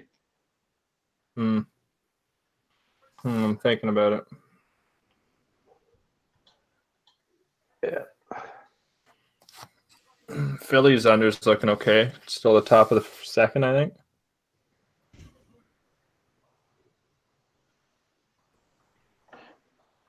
Oh, I'm not watching that Phillies game right now. I have 2 games on. I'm watching I have the other 2 games on. Yeah, I have no money on the Phillies game, so I'm not watching it. So I'm watching the watch this Mariners game. Doesn't Vogelbach just look like a guy who was born to bash dingers? Yeah, he's thick. Fuck yeah. And guess what? And look at his stats. What does he do? Smashes home runs. He fucking bashes dingers. You're right. He's got like 15 already. Wow. I'd like to see him hit number 16 here, though. That'd be pretty cool. Well, you know what? A 3-2 game. You know what to say. Wouldn't it be cool? I mean, I can't do it this soon after I just did it. Well, only Ant knows when to say it. So. Yeah, I mean, but I would like to see him bash a dinger here too, make it 3-2, get halfway to my total. Goal St. Louis Blues, 3-2, 9.5 minutes left. All right, come on, one more goal. Let's go. Yeah. Is that was that the energy you want from me, Jay? Yeah, that was good. Let's fucking do it. I think I'm going to end up pushing on this game. Why you can come back. You cunt whore, Jason? Why would you say pushing? You pushing this total means I lose, you bastard. No, because I think we probably get the total, but I have Boston money line. Oh, why'd you take Boston? Did Eric tell you to take Boston? I don't remember Eric posting that. No, he didn't. But I just took him. I just took the better team. Oh, you're just saying the better team at even money. I'm taking them. Yeah, that's what I figured. But man, this fucking zigzag shit is crazy. Yeah. Betting the team off a loss in the playoffs is just profitable in the NHL. Well, like, especially they lost 7-2 at home, and now they got the next game at home. This was, if anything, yeah, I would have been on St. Louis. Well, he didn't bash a dinger, but Vogelbach walked, so now we got 2 runners on. So maybe if we get a 3-run dinger here, get 6 runs towards our total. And you know what? Why not get a 3-run dinger here? Because if Ron's on Seattle, I want Ron to win his Seattle money line bet. I mean, damn right. You know, I definitely Houston. So let's see Kyle Seager get some kind of a hit here. That'd be pretty cool. Let's get some runs in this game. Get some more runs, so to speak. I'm pushing the total right now, but we should get it home. Even an empty netter. Yeah. I think the Yankees team total over 5 tomorrow versus the Jays is that's money. What do you think of that? 5, huh? Yeah. And they got the extra bat, Richard. I don't see why not.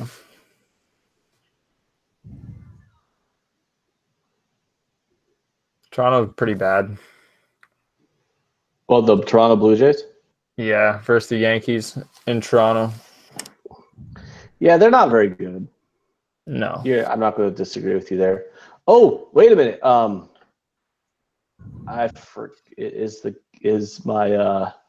He is. Oh my God. I can't wait to fade him. The Yankees team totals at 2.5 for the first 5. Oh, I want to fade Richard so bad. My nipple's just so fucking hard wanting to fade Clayton Richard. Yeah, no, I'm thinking so too. He can't throw a strike. Oh God, dude, fading Clayton Richard. Like everyone was like, "Ooh, it's Homer Bailey Day." Oh, it's last year, right? Because Homer Bailey lost all those games. Clayton Richards was my fade every fucking time when he was pitching for the Padres last year. Yeah. I faded him on first 5 team totals against him every goddamn time because he was sneaky bad. Like he wouldn't. And what I mean by that was like he never got blown up for like 7 runs. He wouldn't be like, oh, look at Clayton Richard. He just got blown up for 7 runs in 5 innings. What a piece of shit. It was never anything that glaring. He just consistently gave up 3 runs in 5 innings. Yeah, no, I hear you. So I just faded him on team totals against over and over and over and over and over and over, and all I did was make money. And you should probably continue doing that tomorrow, eh? Oh, absolutely, especially with this Yankees team that's just like so really good at hitting baseballs. Exactly. Oh God, my nipples are hard already. I'm just going to go bet against them right now. I'm not even capping this game. I'm just betting against them. I just can't wait. My chopping at the bit. I didn't know that you were going to get this excited from it. Jesus. Num num num num num. Fade Clayton Richard. I eat that shit up. Num num num num num num num. I'm going to take the Yankees on the first 5 run line at -130. Oh yeah. Right now for 1 unit. Not even capping the game. I don't need to. Clayton Richard is my fade of all time. Yankees, first 5 innings, -0.5 run, -130. Booking it now. Clickety-clack. Press the continue button now. All right. And now press this little confirm button. And we have a bet. I hope that doesn't lose. Fuck you. Of course it's not going to lose. It's going to win. I know. It should. Like, it seems so obvious. But yeah, I like that one. Even Snell. Carpenter's going to get smashed. Who's going to get smashed? Ryan Carpenter for the Tigers. It's going up against the Tampa Bay Rays, and they're on the road. Total was also 5. Team total 5 for Tampa. Oh. They're coming off playing Minnesota. Didn't play too bad. God damn, it's like, And if the Blake wind's Snell, the problem is, Blake Snell should absolutely, positively, 100% have no issue at all against this Tigers offense, especially in that big ballpark. Mm-hmm. But I'm not going to lay -280. No, the team total, though. 5.5? Oh, I have 5, I'm pretty sure. Well, I have 5.5 plus 105. I mean, I can't bet a 5.5 on a team total unless I'm taking the under. No, I thought. Let me see. Oh, it changed. It was 5. Yeah, I see 5 even money now. 5.5 even money. Sorry. Damn.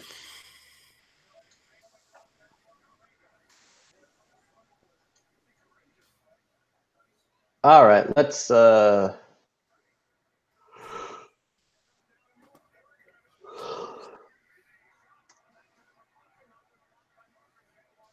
How is Jock Peterson batting 8th when he's got over 1,000 OPS and 18 home runs, and he's batting 8th in this lineup?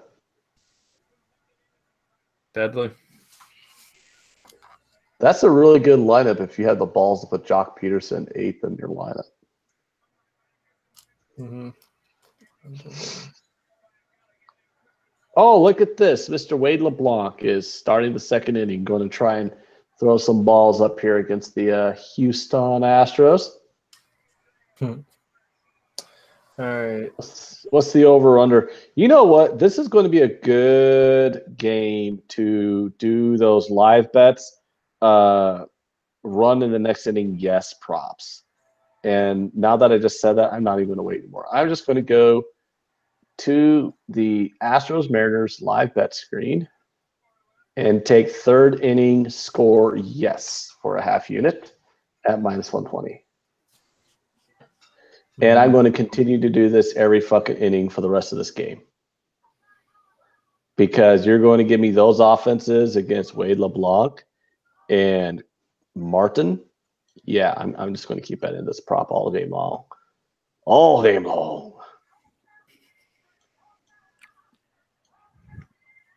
What do you think of that, Jason?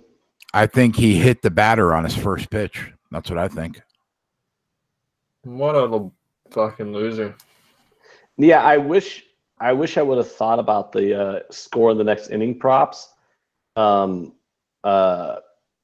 before this inning started, because I would have betted on this inning too. But, whatever. We'll get going. We're going to get some runs in this game. We're going to get a lot of runs in this game.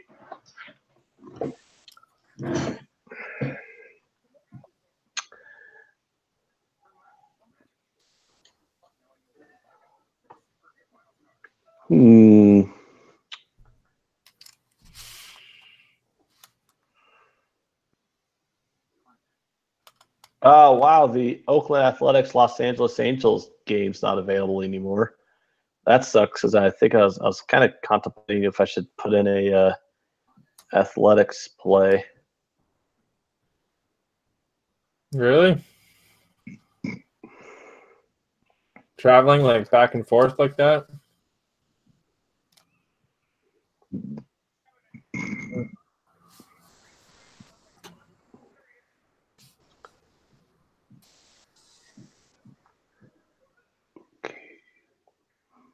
Well, since there's no one talking, I might as well say some Japanese baseball plays here. Here's the leans here, guys. Fukuoka, Chinichi, over. I guess 8.5 last I checked. Oryx, money line. It's a little heavy juice. That's why I'm not giving it. Along with Nippon, money line. That's another one.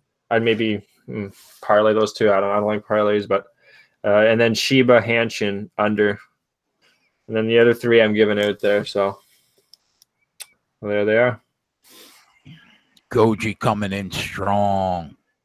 Yeah, the Fukuoka Chinichi over is one that really catches my eye. I was going to put it out, but I'm not. Wait a minute. Why can't I find any Japanese baseball? I wish I could. I have Japanese baseball in my book. That's why I wonder, where is it at? Both legal books here, they don't have Japanese baseball. One doesn't even have the WNBA. Wow. Not even a book. That's terrible. What one are you looking at, Ant? My local. I normally have Japanese baseball, but I don't have it up. Eric, one person asked if you could type that in the chat. Type it in the chat? Yeah, whatever place that you just said. Yeah, for sure, boys.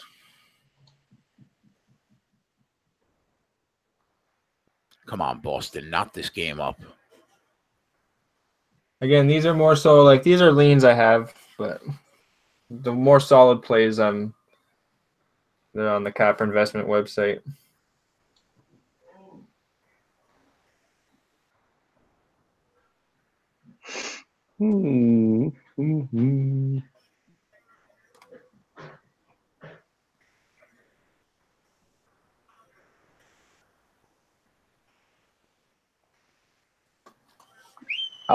I like the look to Walker Buehler right now.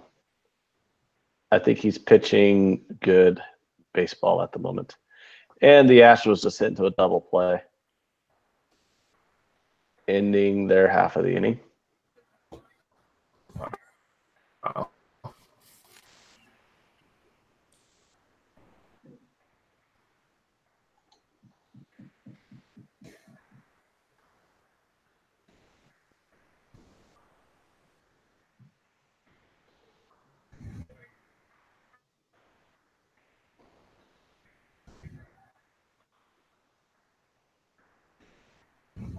Robinson says LeBlanc and Leak. The Mariners might as well just get Homer Bailey, Wade Miley, Kyle Freeland, and Wei Chen.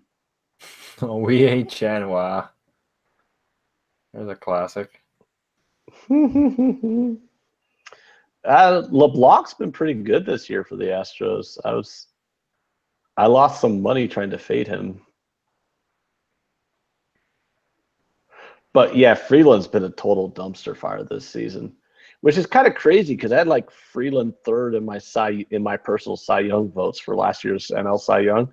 I had Freeland like third, and because I really liked how he pitched last year. He had like really good contact metrics and everything. And this year, it's like he lost it all. Like, he is just getting barreled like a motherfucker. It is ridiculous how bad Freeland has. I don't think I've seen a pitcher drop off that bad from one year to the next. Yeah, to be a Cy Young candidate one year, and then like he's literally probably like one of the 5 worst starting pitchers in the National League right now.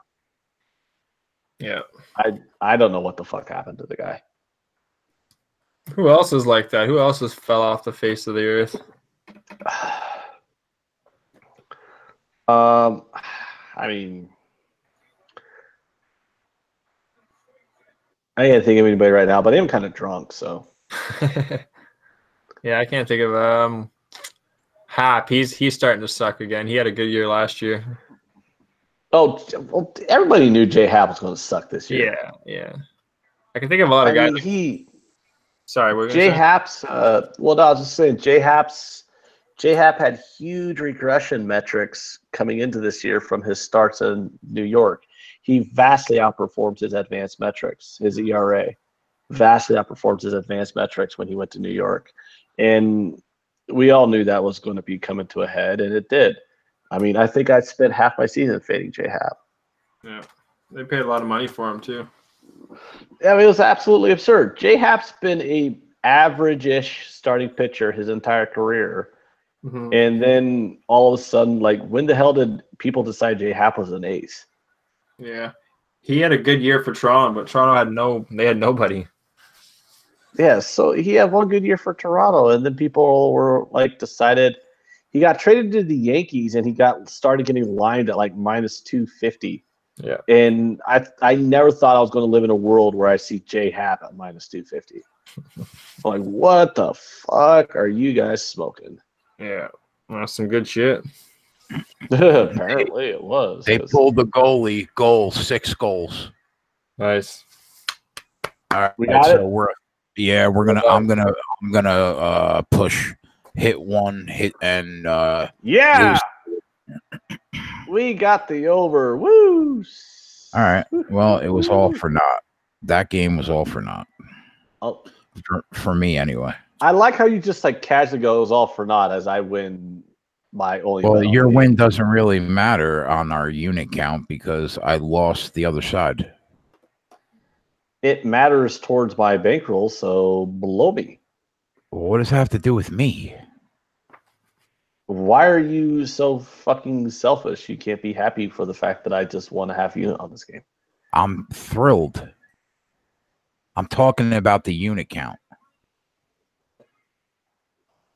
So we're even on the day. Hopefully we can get these other 2 games home. Oh, the Diamondbacks scored 3-1 Dodgers. Got the over 8.5. I'm glad I didn't have the under 4 in the first 5. That would have been a rough go with 2 outs. When Buehler was literally pitching a no-hitter until that home run. Wow. Yeah, I had the Philly, San Diego first 5 under 4, and then LA, Arizona full game over 8.5. Oh, so you just pushed that first 5 under? Wait, for Philly? Oh no, I thought you were talking about the Dodgers. No, the Dodgers I got over 8.5 full game. But the Phillies I got first 5 under 4. How's that doing?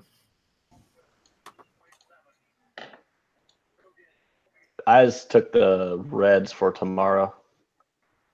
Yeah, I was looking at that. Ryan, are you talking about tomorrow or tonight? Because we have that tonight. Reds minus 116. And should we go under 11? Huh? That Seattle total right now is at 11. Okay. Should we go under 11? No. Like, why would I want to bet under 11 in the second inning when I have over 9.5 pregame? Right, but I mean, weren't you just thinking about doing the exact same thing in the hockey game at 6.5? Yeah, but the hockey game's all in between 4 and 7 goals. I mean, you can see 18 runs in this fucking baseball game. Like, I'm not going to bet under 11 in the second inning. I get it. Especially with two terrible pitchers on the mound.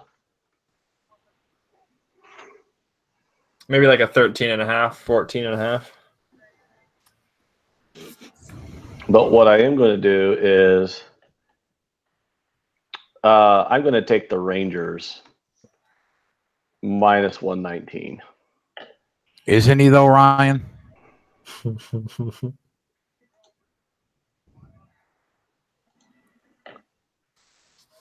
What?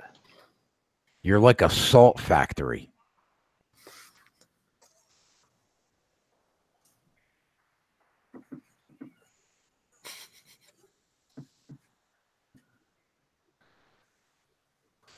Way to go, St. Louis. They're not done yet. 2-2. All knotted up. They win in Boston, take game 6 in St. Louis. That's it. Let's go Blues. So it's a best of 3, right? The hockey season comes down to a best of 3. Yep. I want everyone who has Boston to cash. I don't like them. That's all.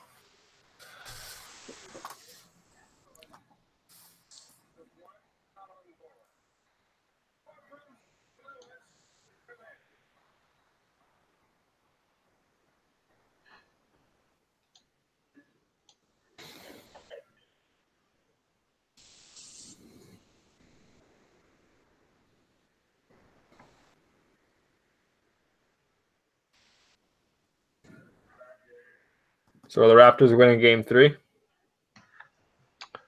I think the odds of that are really bad. Even if Clay doesn't play. Oh, then I think they could definitely win. Yeah. No, they lose by 20. As a matter of fact, I would make them the favorite. Raptors lose by 20. I'd maybe make them if Thompson and KD don't play, they lose by 20. Yeah, I think they already knew KD wasn't playing though. Right, but Thompson's huge. Yeah, maybe like 3 points. He scored 25 points in 3 quarters. Basically sat the whole fourth. Mm-hmm. No, I know. He got the whole offense the first like 5 minutes of the game. Where's that offense going to come from? Draymond going coast to coast, missing layups.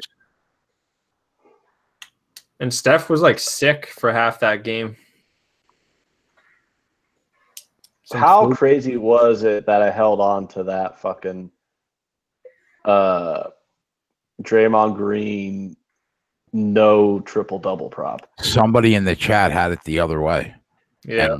And lost the triple-double by that 1 assist. Oh, really? Yeah. Yeah, I couldn't believe I was able to hold on for that win. Toronto in the Golden State in the series spread right now, minus 1.5 games, minus 140. So they think they're going to just lose one and then take. Okay. So they're saying Golden State's minus 140 to win in 6 or 5. Right. And they're minus 290 on the money line. That's not bad still. Do you think the Raptors have a chance to win this series, or is it just done deal that Golden State's going to win it again? I think they're in trouble if Durant really comes back for Game 4, and this all, like, some people think it's complete bullshit, and we're not going to see him at all in the series. If he comes back in Game 4, I think the Raptors are in trouble. If he stays out the whole series, they're live. Exactly. What do you think of this handicap of the series on why someone might be taking the Raptors? What about the fact that historically it's really hard for a team to win 3 titles in a row? I think that's. But they never had Drake hating on them like they are this year. Drake is like fueling the fire like so much. Did you just make Drake a factor? He is. No, hold on though. But Jay, not a game factor by anything. Eric.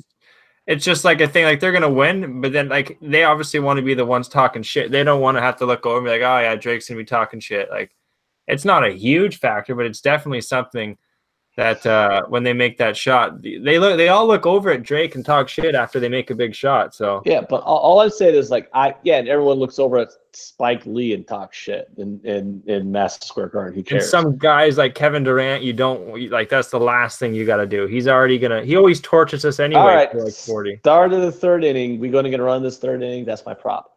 But guys, no. But Jay, Eric, answer me this, because I saw somebody on Twitter tweet this out as their rationale for taking the Raptors.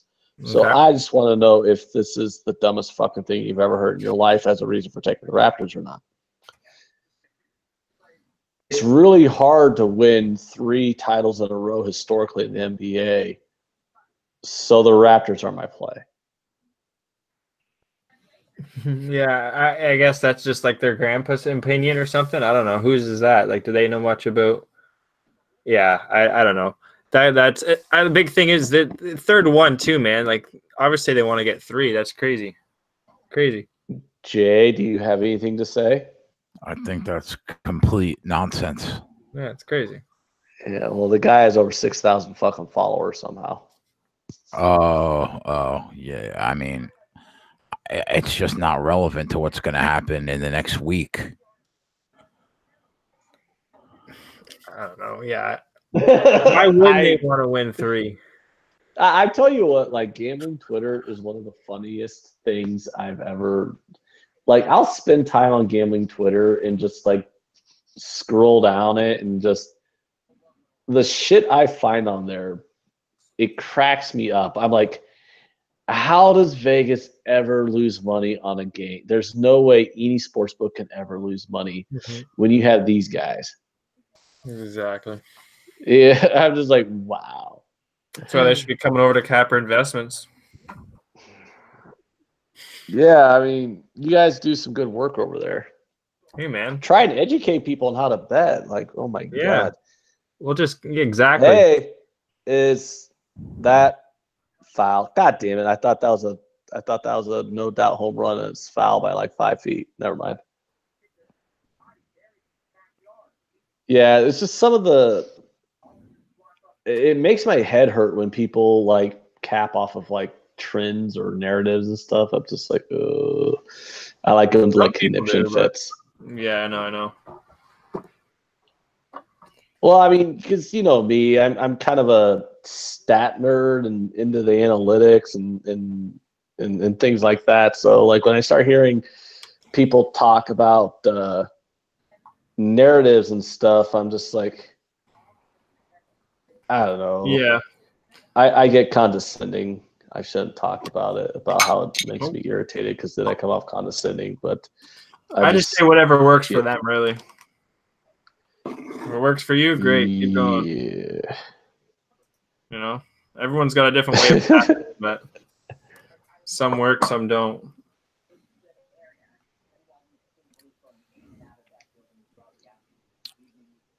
Or some get lucky early. Well, my problem with narratives, though, it's like you can make a narrative to fit anything you want. That's what these broadcasters do. Like, yeah, exactly. Like you could be like, well, I want to take the Dodgers in this game, for example, this game with the Dodgers and the Diamondbacks, right? Mm-hmm. If you want to bet off of narratives, you can find a narrative for either side of the game to justify your bet on whether you want to take Arizona or whether you want to take the Dodgers. And also, if you want to bet off of trends, you can find some bullshit trend somewhere that would justify your bet on either the Dodgers or the Diamondbacks. You know, if you want to, I'm sure you can find a trend that the Dodgers are 27-2 in their last 29 games on a Monday following a game that they won on Sunday on the road. And then you can probably find some trend where the Diamondbacks as a home underdog following a game that they lost on a Sunday on the third full moon of the year are 15-1 in those last 10. You know what I'm saying? It's like you can find a trend or a narrative if that's how you want to do your capping. You can find it on either end. That's why they're bullshit. But whatever. Gambling Twitter is a funny place, man. I don't know. I'm just getting drunk and starting to go off on little like mini tangents. So you'll have to reel me in here in a minute. All right. At least he told us there, Jay. Yeah. All right. In that case, might as well do another tube, eh?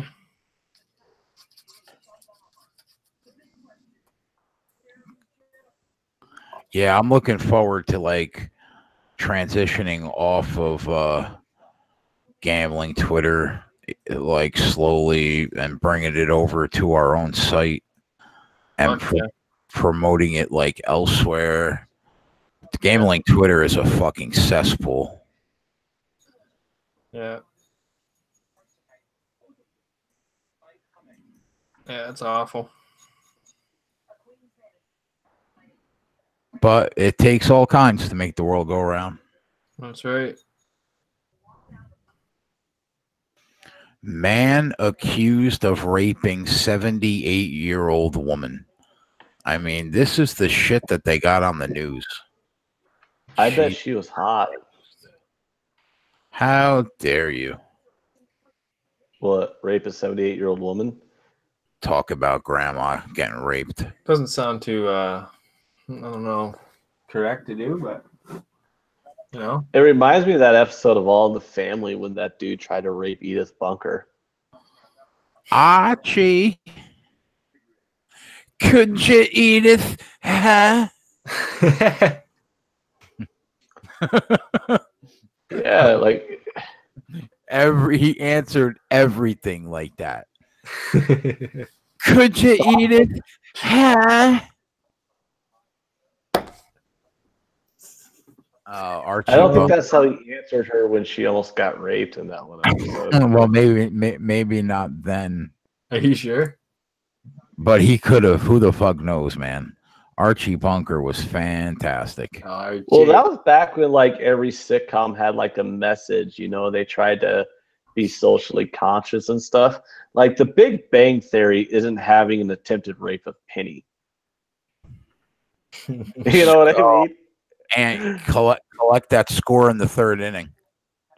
I know. I just saw that home run. There we go. Ding, ding, ding, You ding, ding, son ding, of a ding. bitch. That was pretty cool. I didn't. You didn't tail that? I didn't tail it. Did anybody in the chat tail it? That'd be pretty cool. Yeah, Somebody tailed that because that was a winner. A couple people did. That sucks. I was all wrapped up in the fucking end of the hockey game. I heard you talking about it, and I never did. I am going to do it right now, though. Yeah, I'm gonna take them in the fourth inning too. Yeah, but I have to pick like total runs 0, 1, or 2 or more. You can't just get fourth inning score yes or no. I'm gonna look at that. All right, when I bet, That's what, because that's what I'm just bet is fourth inning score yes at -105. Fuck. I don't know. Let me check my other book. FanDuel doesn't set it up like that. Oh. How many guys we got in the chat? We still got close to 30 people watching. You guys are great. Tuning in on a Monday. Making that I money. know, on such a small card. Yeah. Shout out. The chat was, by the way, tremendous this weekend.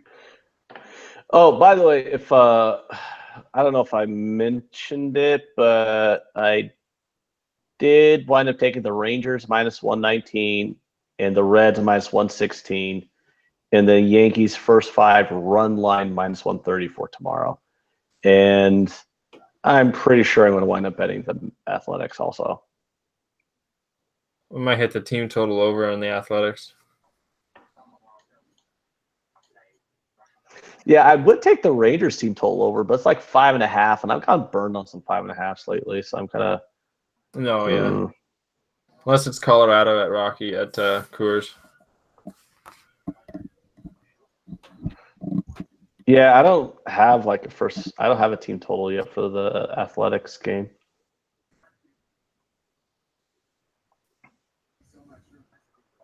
Is your Japanese baseball up, Ant? Ooh, let me see. Sometimes it doesn't post it until like an hour before the baseball, so maybe. I have a fourth inning score over a half a run at -130. That would be. Is that too high? Yes, fourth. Well, I got up -105. I mean, that's a lot. Yeah. I think. I mean, I would probably just -130 is probably a little bit too high for an inning score prop.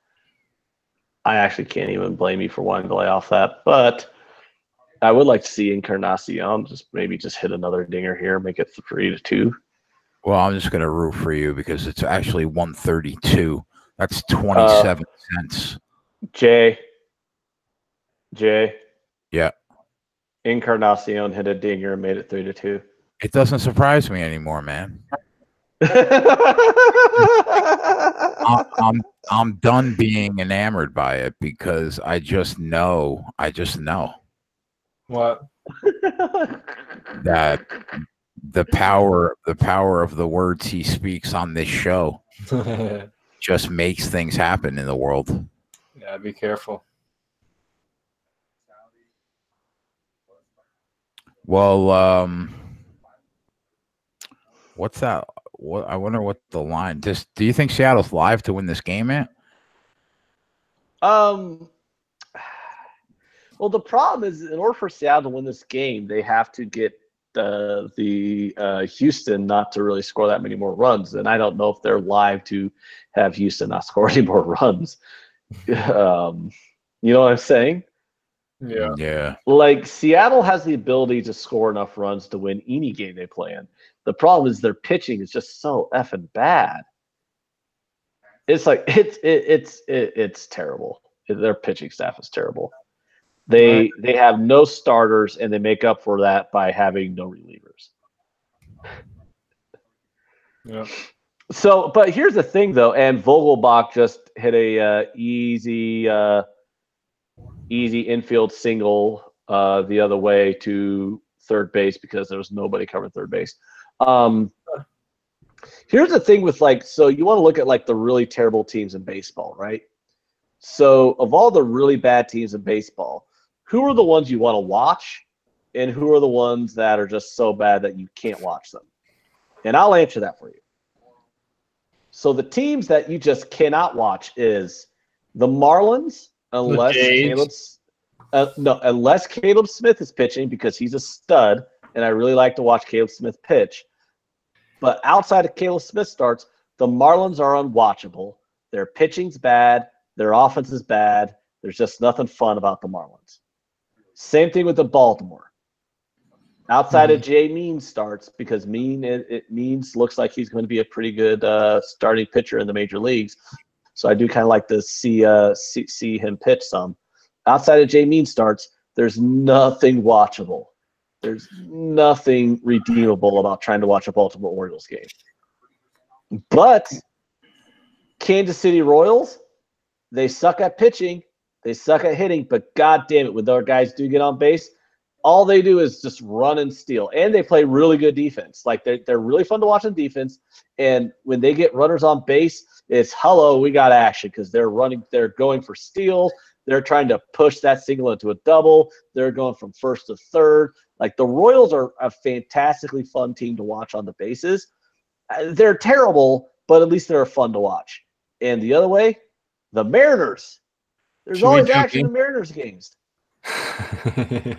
You know, the Astros and the Dodgers right now, live money line parlay is even money. Think both of these teams win this game? Oh, you know what happens when you parlay something, Jay? I know. I don't ever do it. And you always get burned when you try to do it. I do it with fighters, though. I shouldn't say never. Yeah. But other than the UFC, I don't do it. Ooh, who's on the Phillies? I guess the Phillies scored and people bet the Phillies. So go Phillies. Thank I you. want people to win. Is that first 500? First 500? Oh, yeah. Did that cash? No, it's in the top of the fourth. 1-0 Phils. Perfect. Oh, so it's looking good right now, Goj. Perfect. Narvaez is at the plate. If Narvaez could get a 2-run dinger here and make it 4-3, we already got 2 home runs in this inning. Can we get a third? What do you think about fading San Diego for a bit?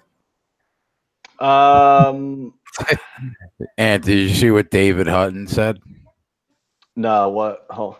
Hey, Ant, can you say, wouldn't it be nice if David's son got into the electrician trade school next year? Hey, wouldn't it be nice if David's son got into the electrician trade school next year? I think that would be lovely. Hey, that pays pretty good. He'll have a really good paying job, and he won't have $100,000 in student loan debt for his liberal arts degree. And he'll have a good bet size to start with. Yep.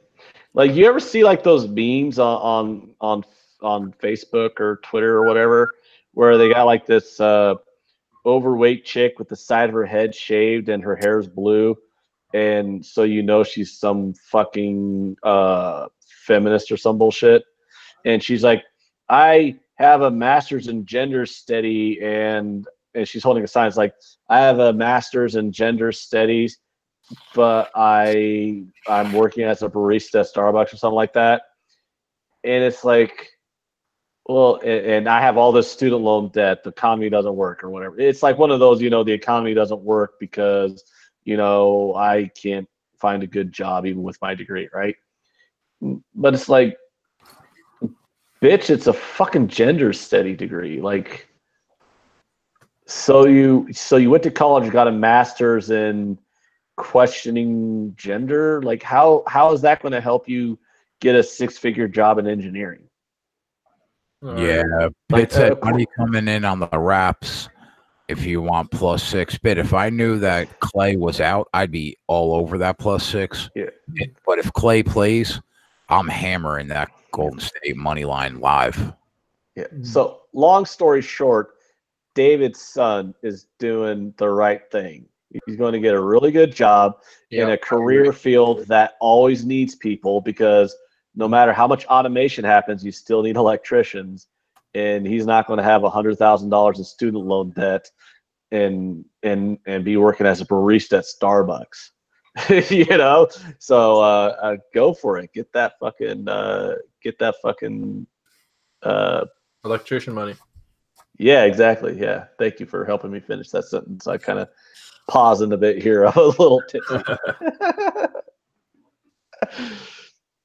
Oh, man. You know what I love about Encarnacion? Like, I don't know why he does it, but he always sticks his arm out like this when he does his home run trot, and I don't know what that's for, but he's done it ever since. It's the parrot. It's the parrot. He did that in Toronto. You have like a parrot on his arm. There's always this thing he did. Yeah. He's always done it his whole career. That's always been his home run trot. Yeah, I just think it's cool that he has a signature home run trot though, but I never really understood what it was all about. They made a T-shirt out of it in Toronto.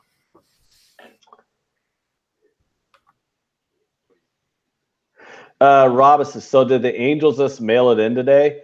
No, the Cubs just played really good defense. Plus, the Cubs are a better team than the Angels. Like, what do you want? Like, go Cubs, go, baby! Woot woot!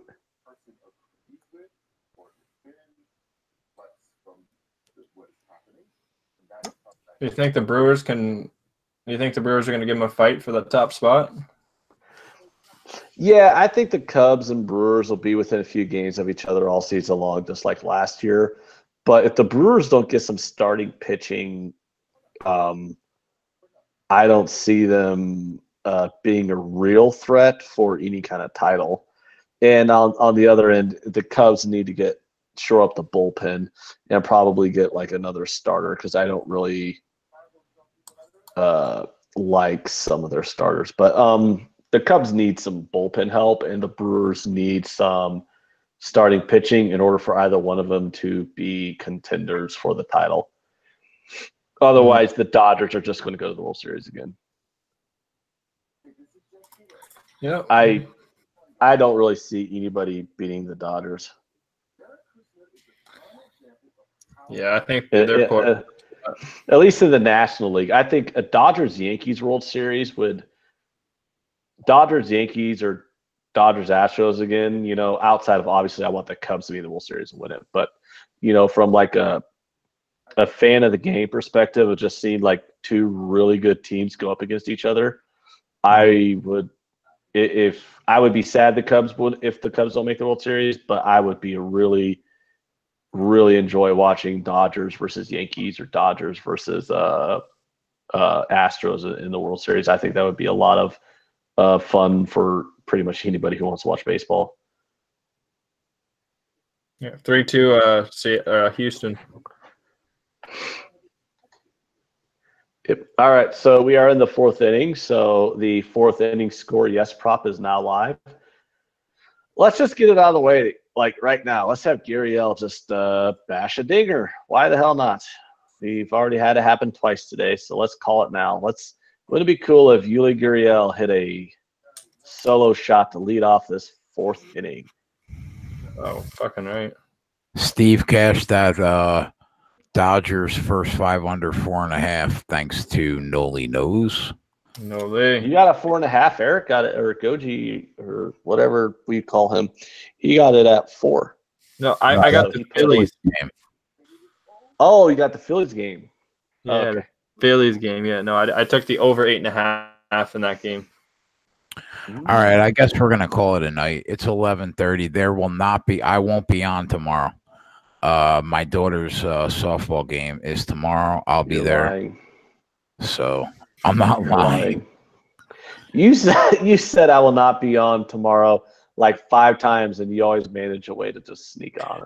Yeah, I mean, I guess afterwards. Yeah, that's true. I might come on for and hang out at 9:30 when I get home for a little while, but there won't be any 7 o'clock show like normal.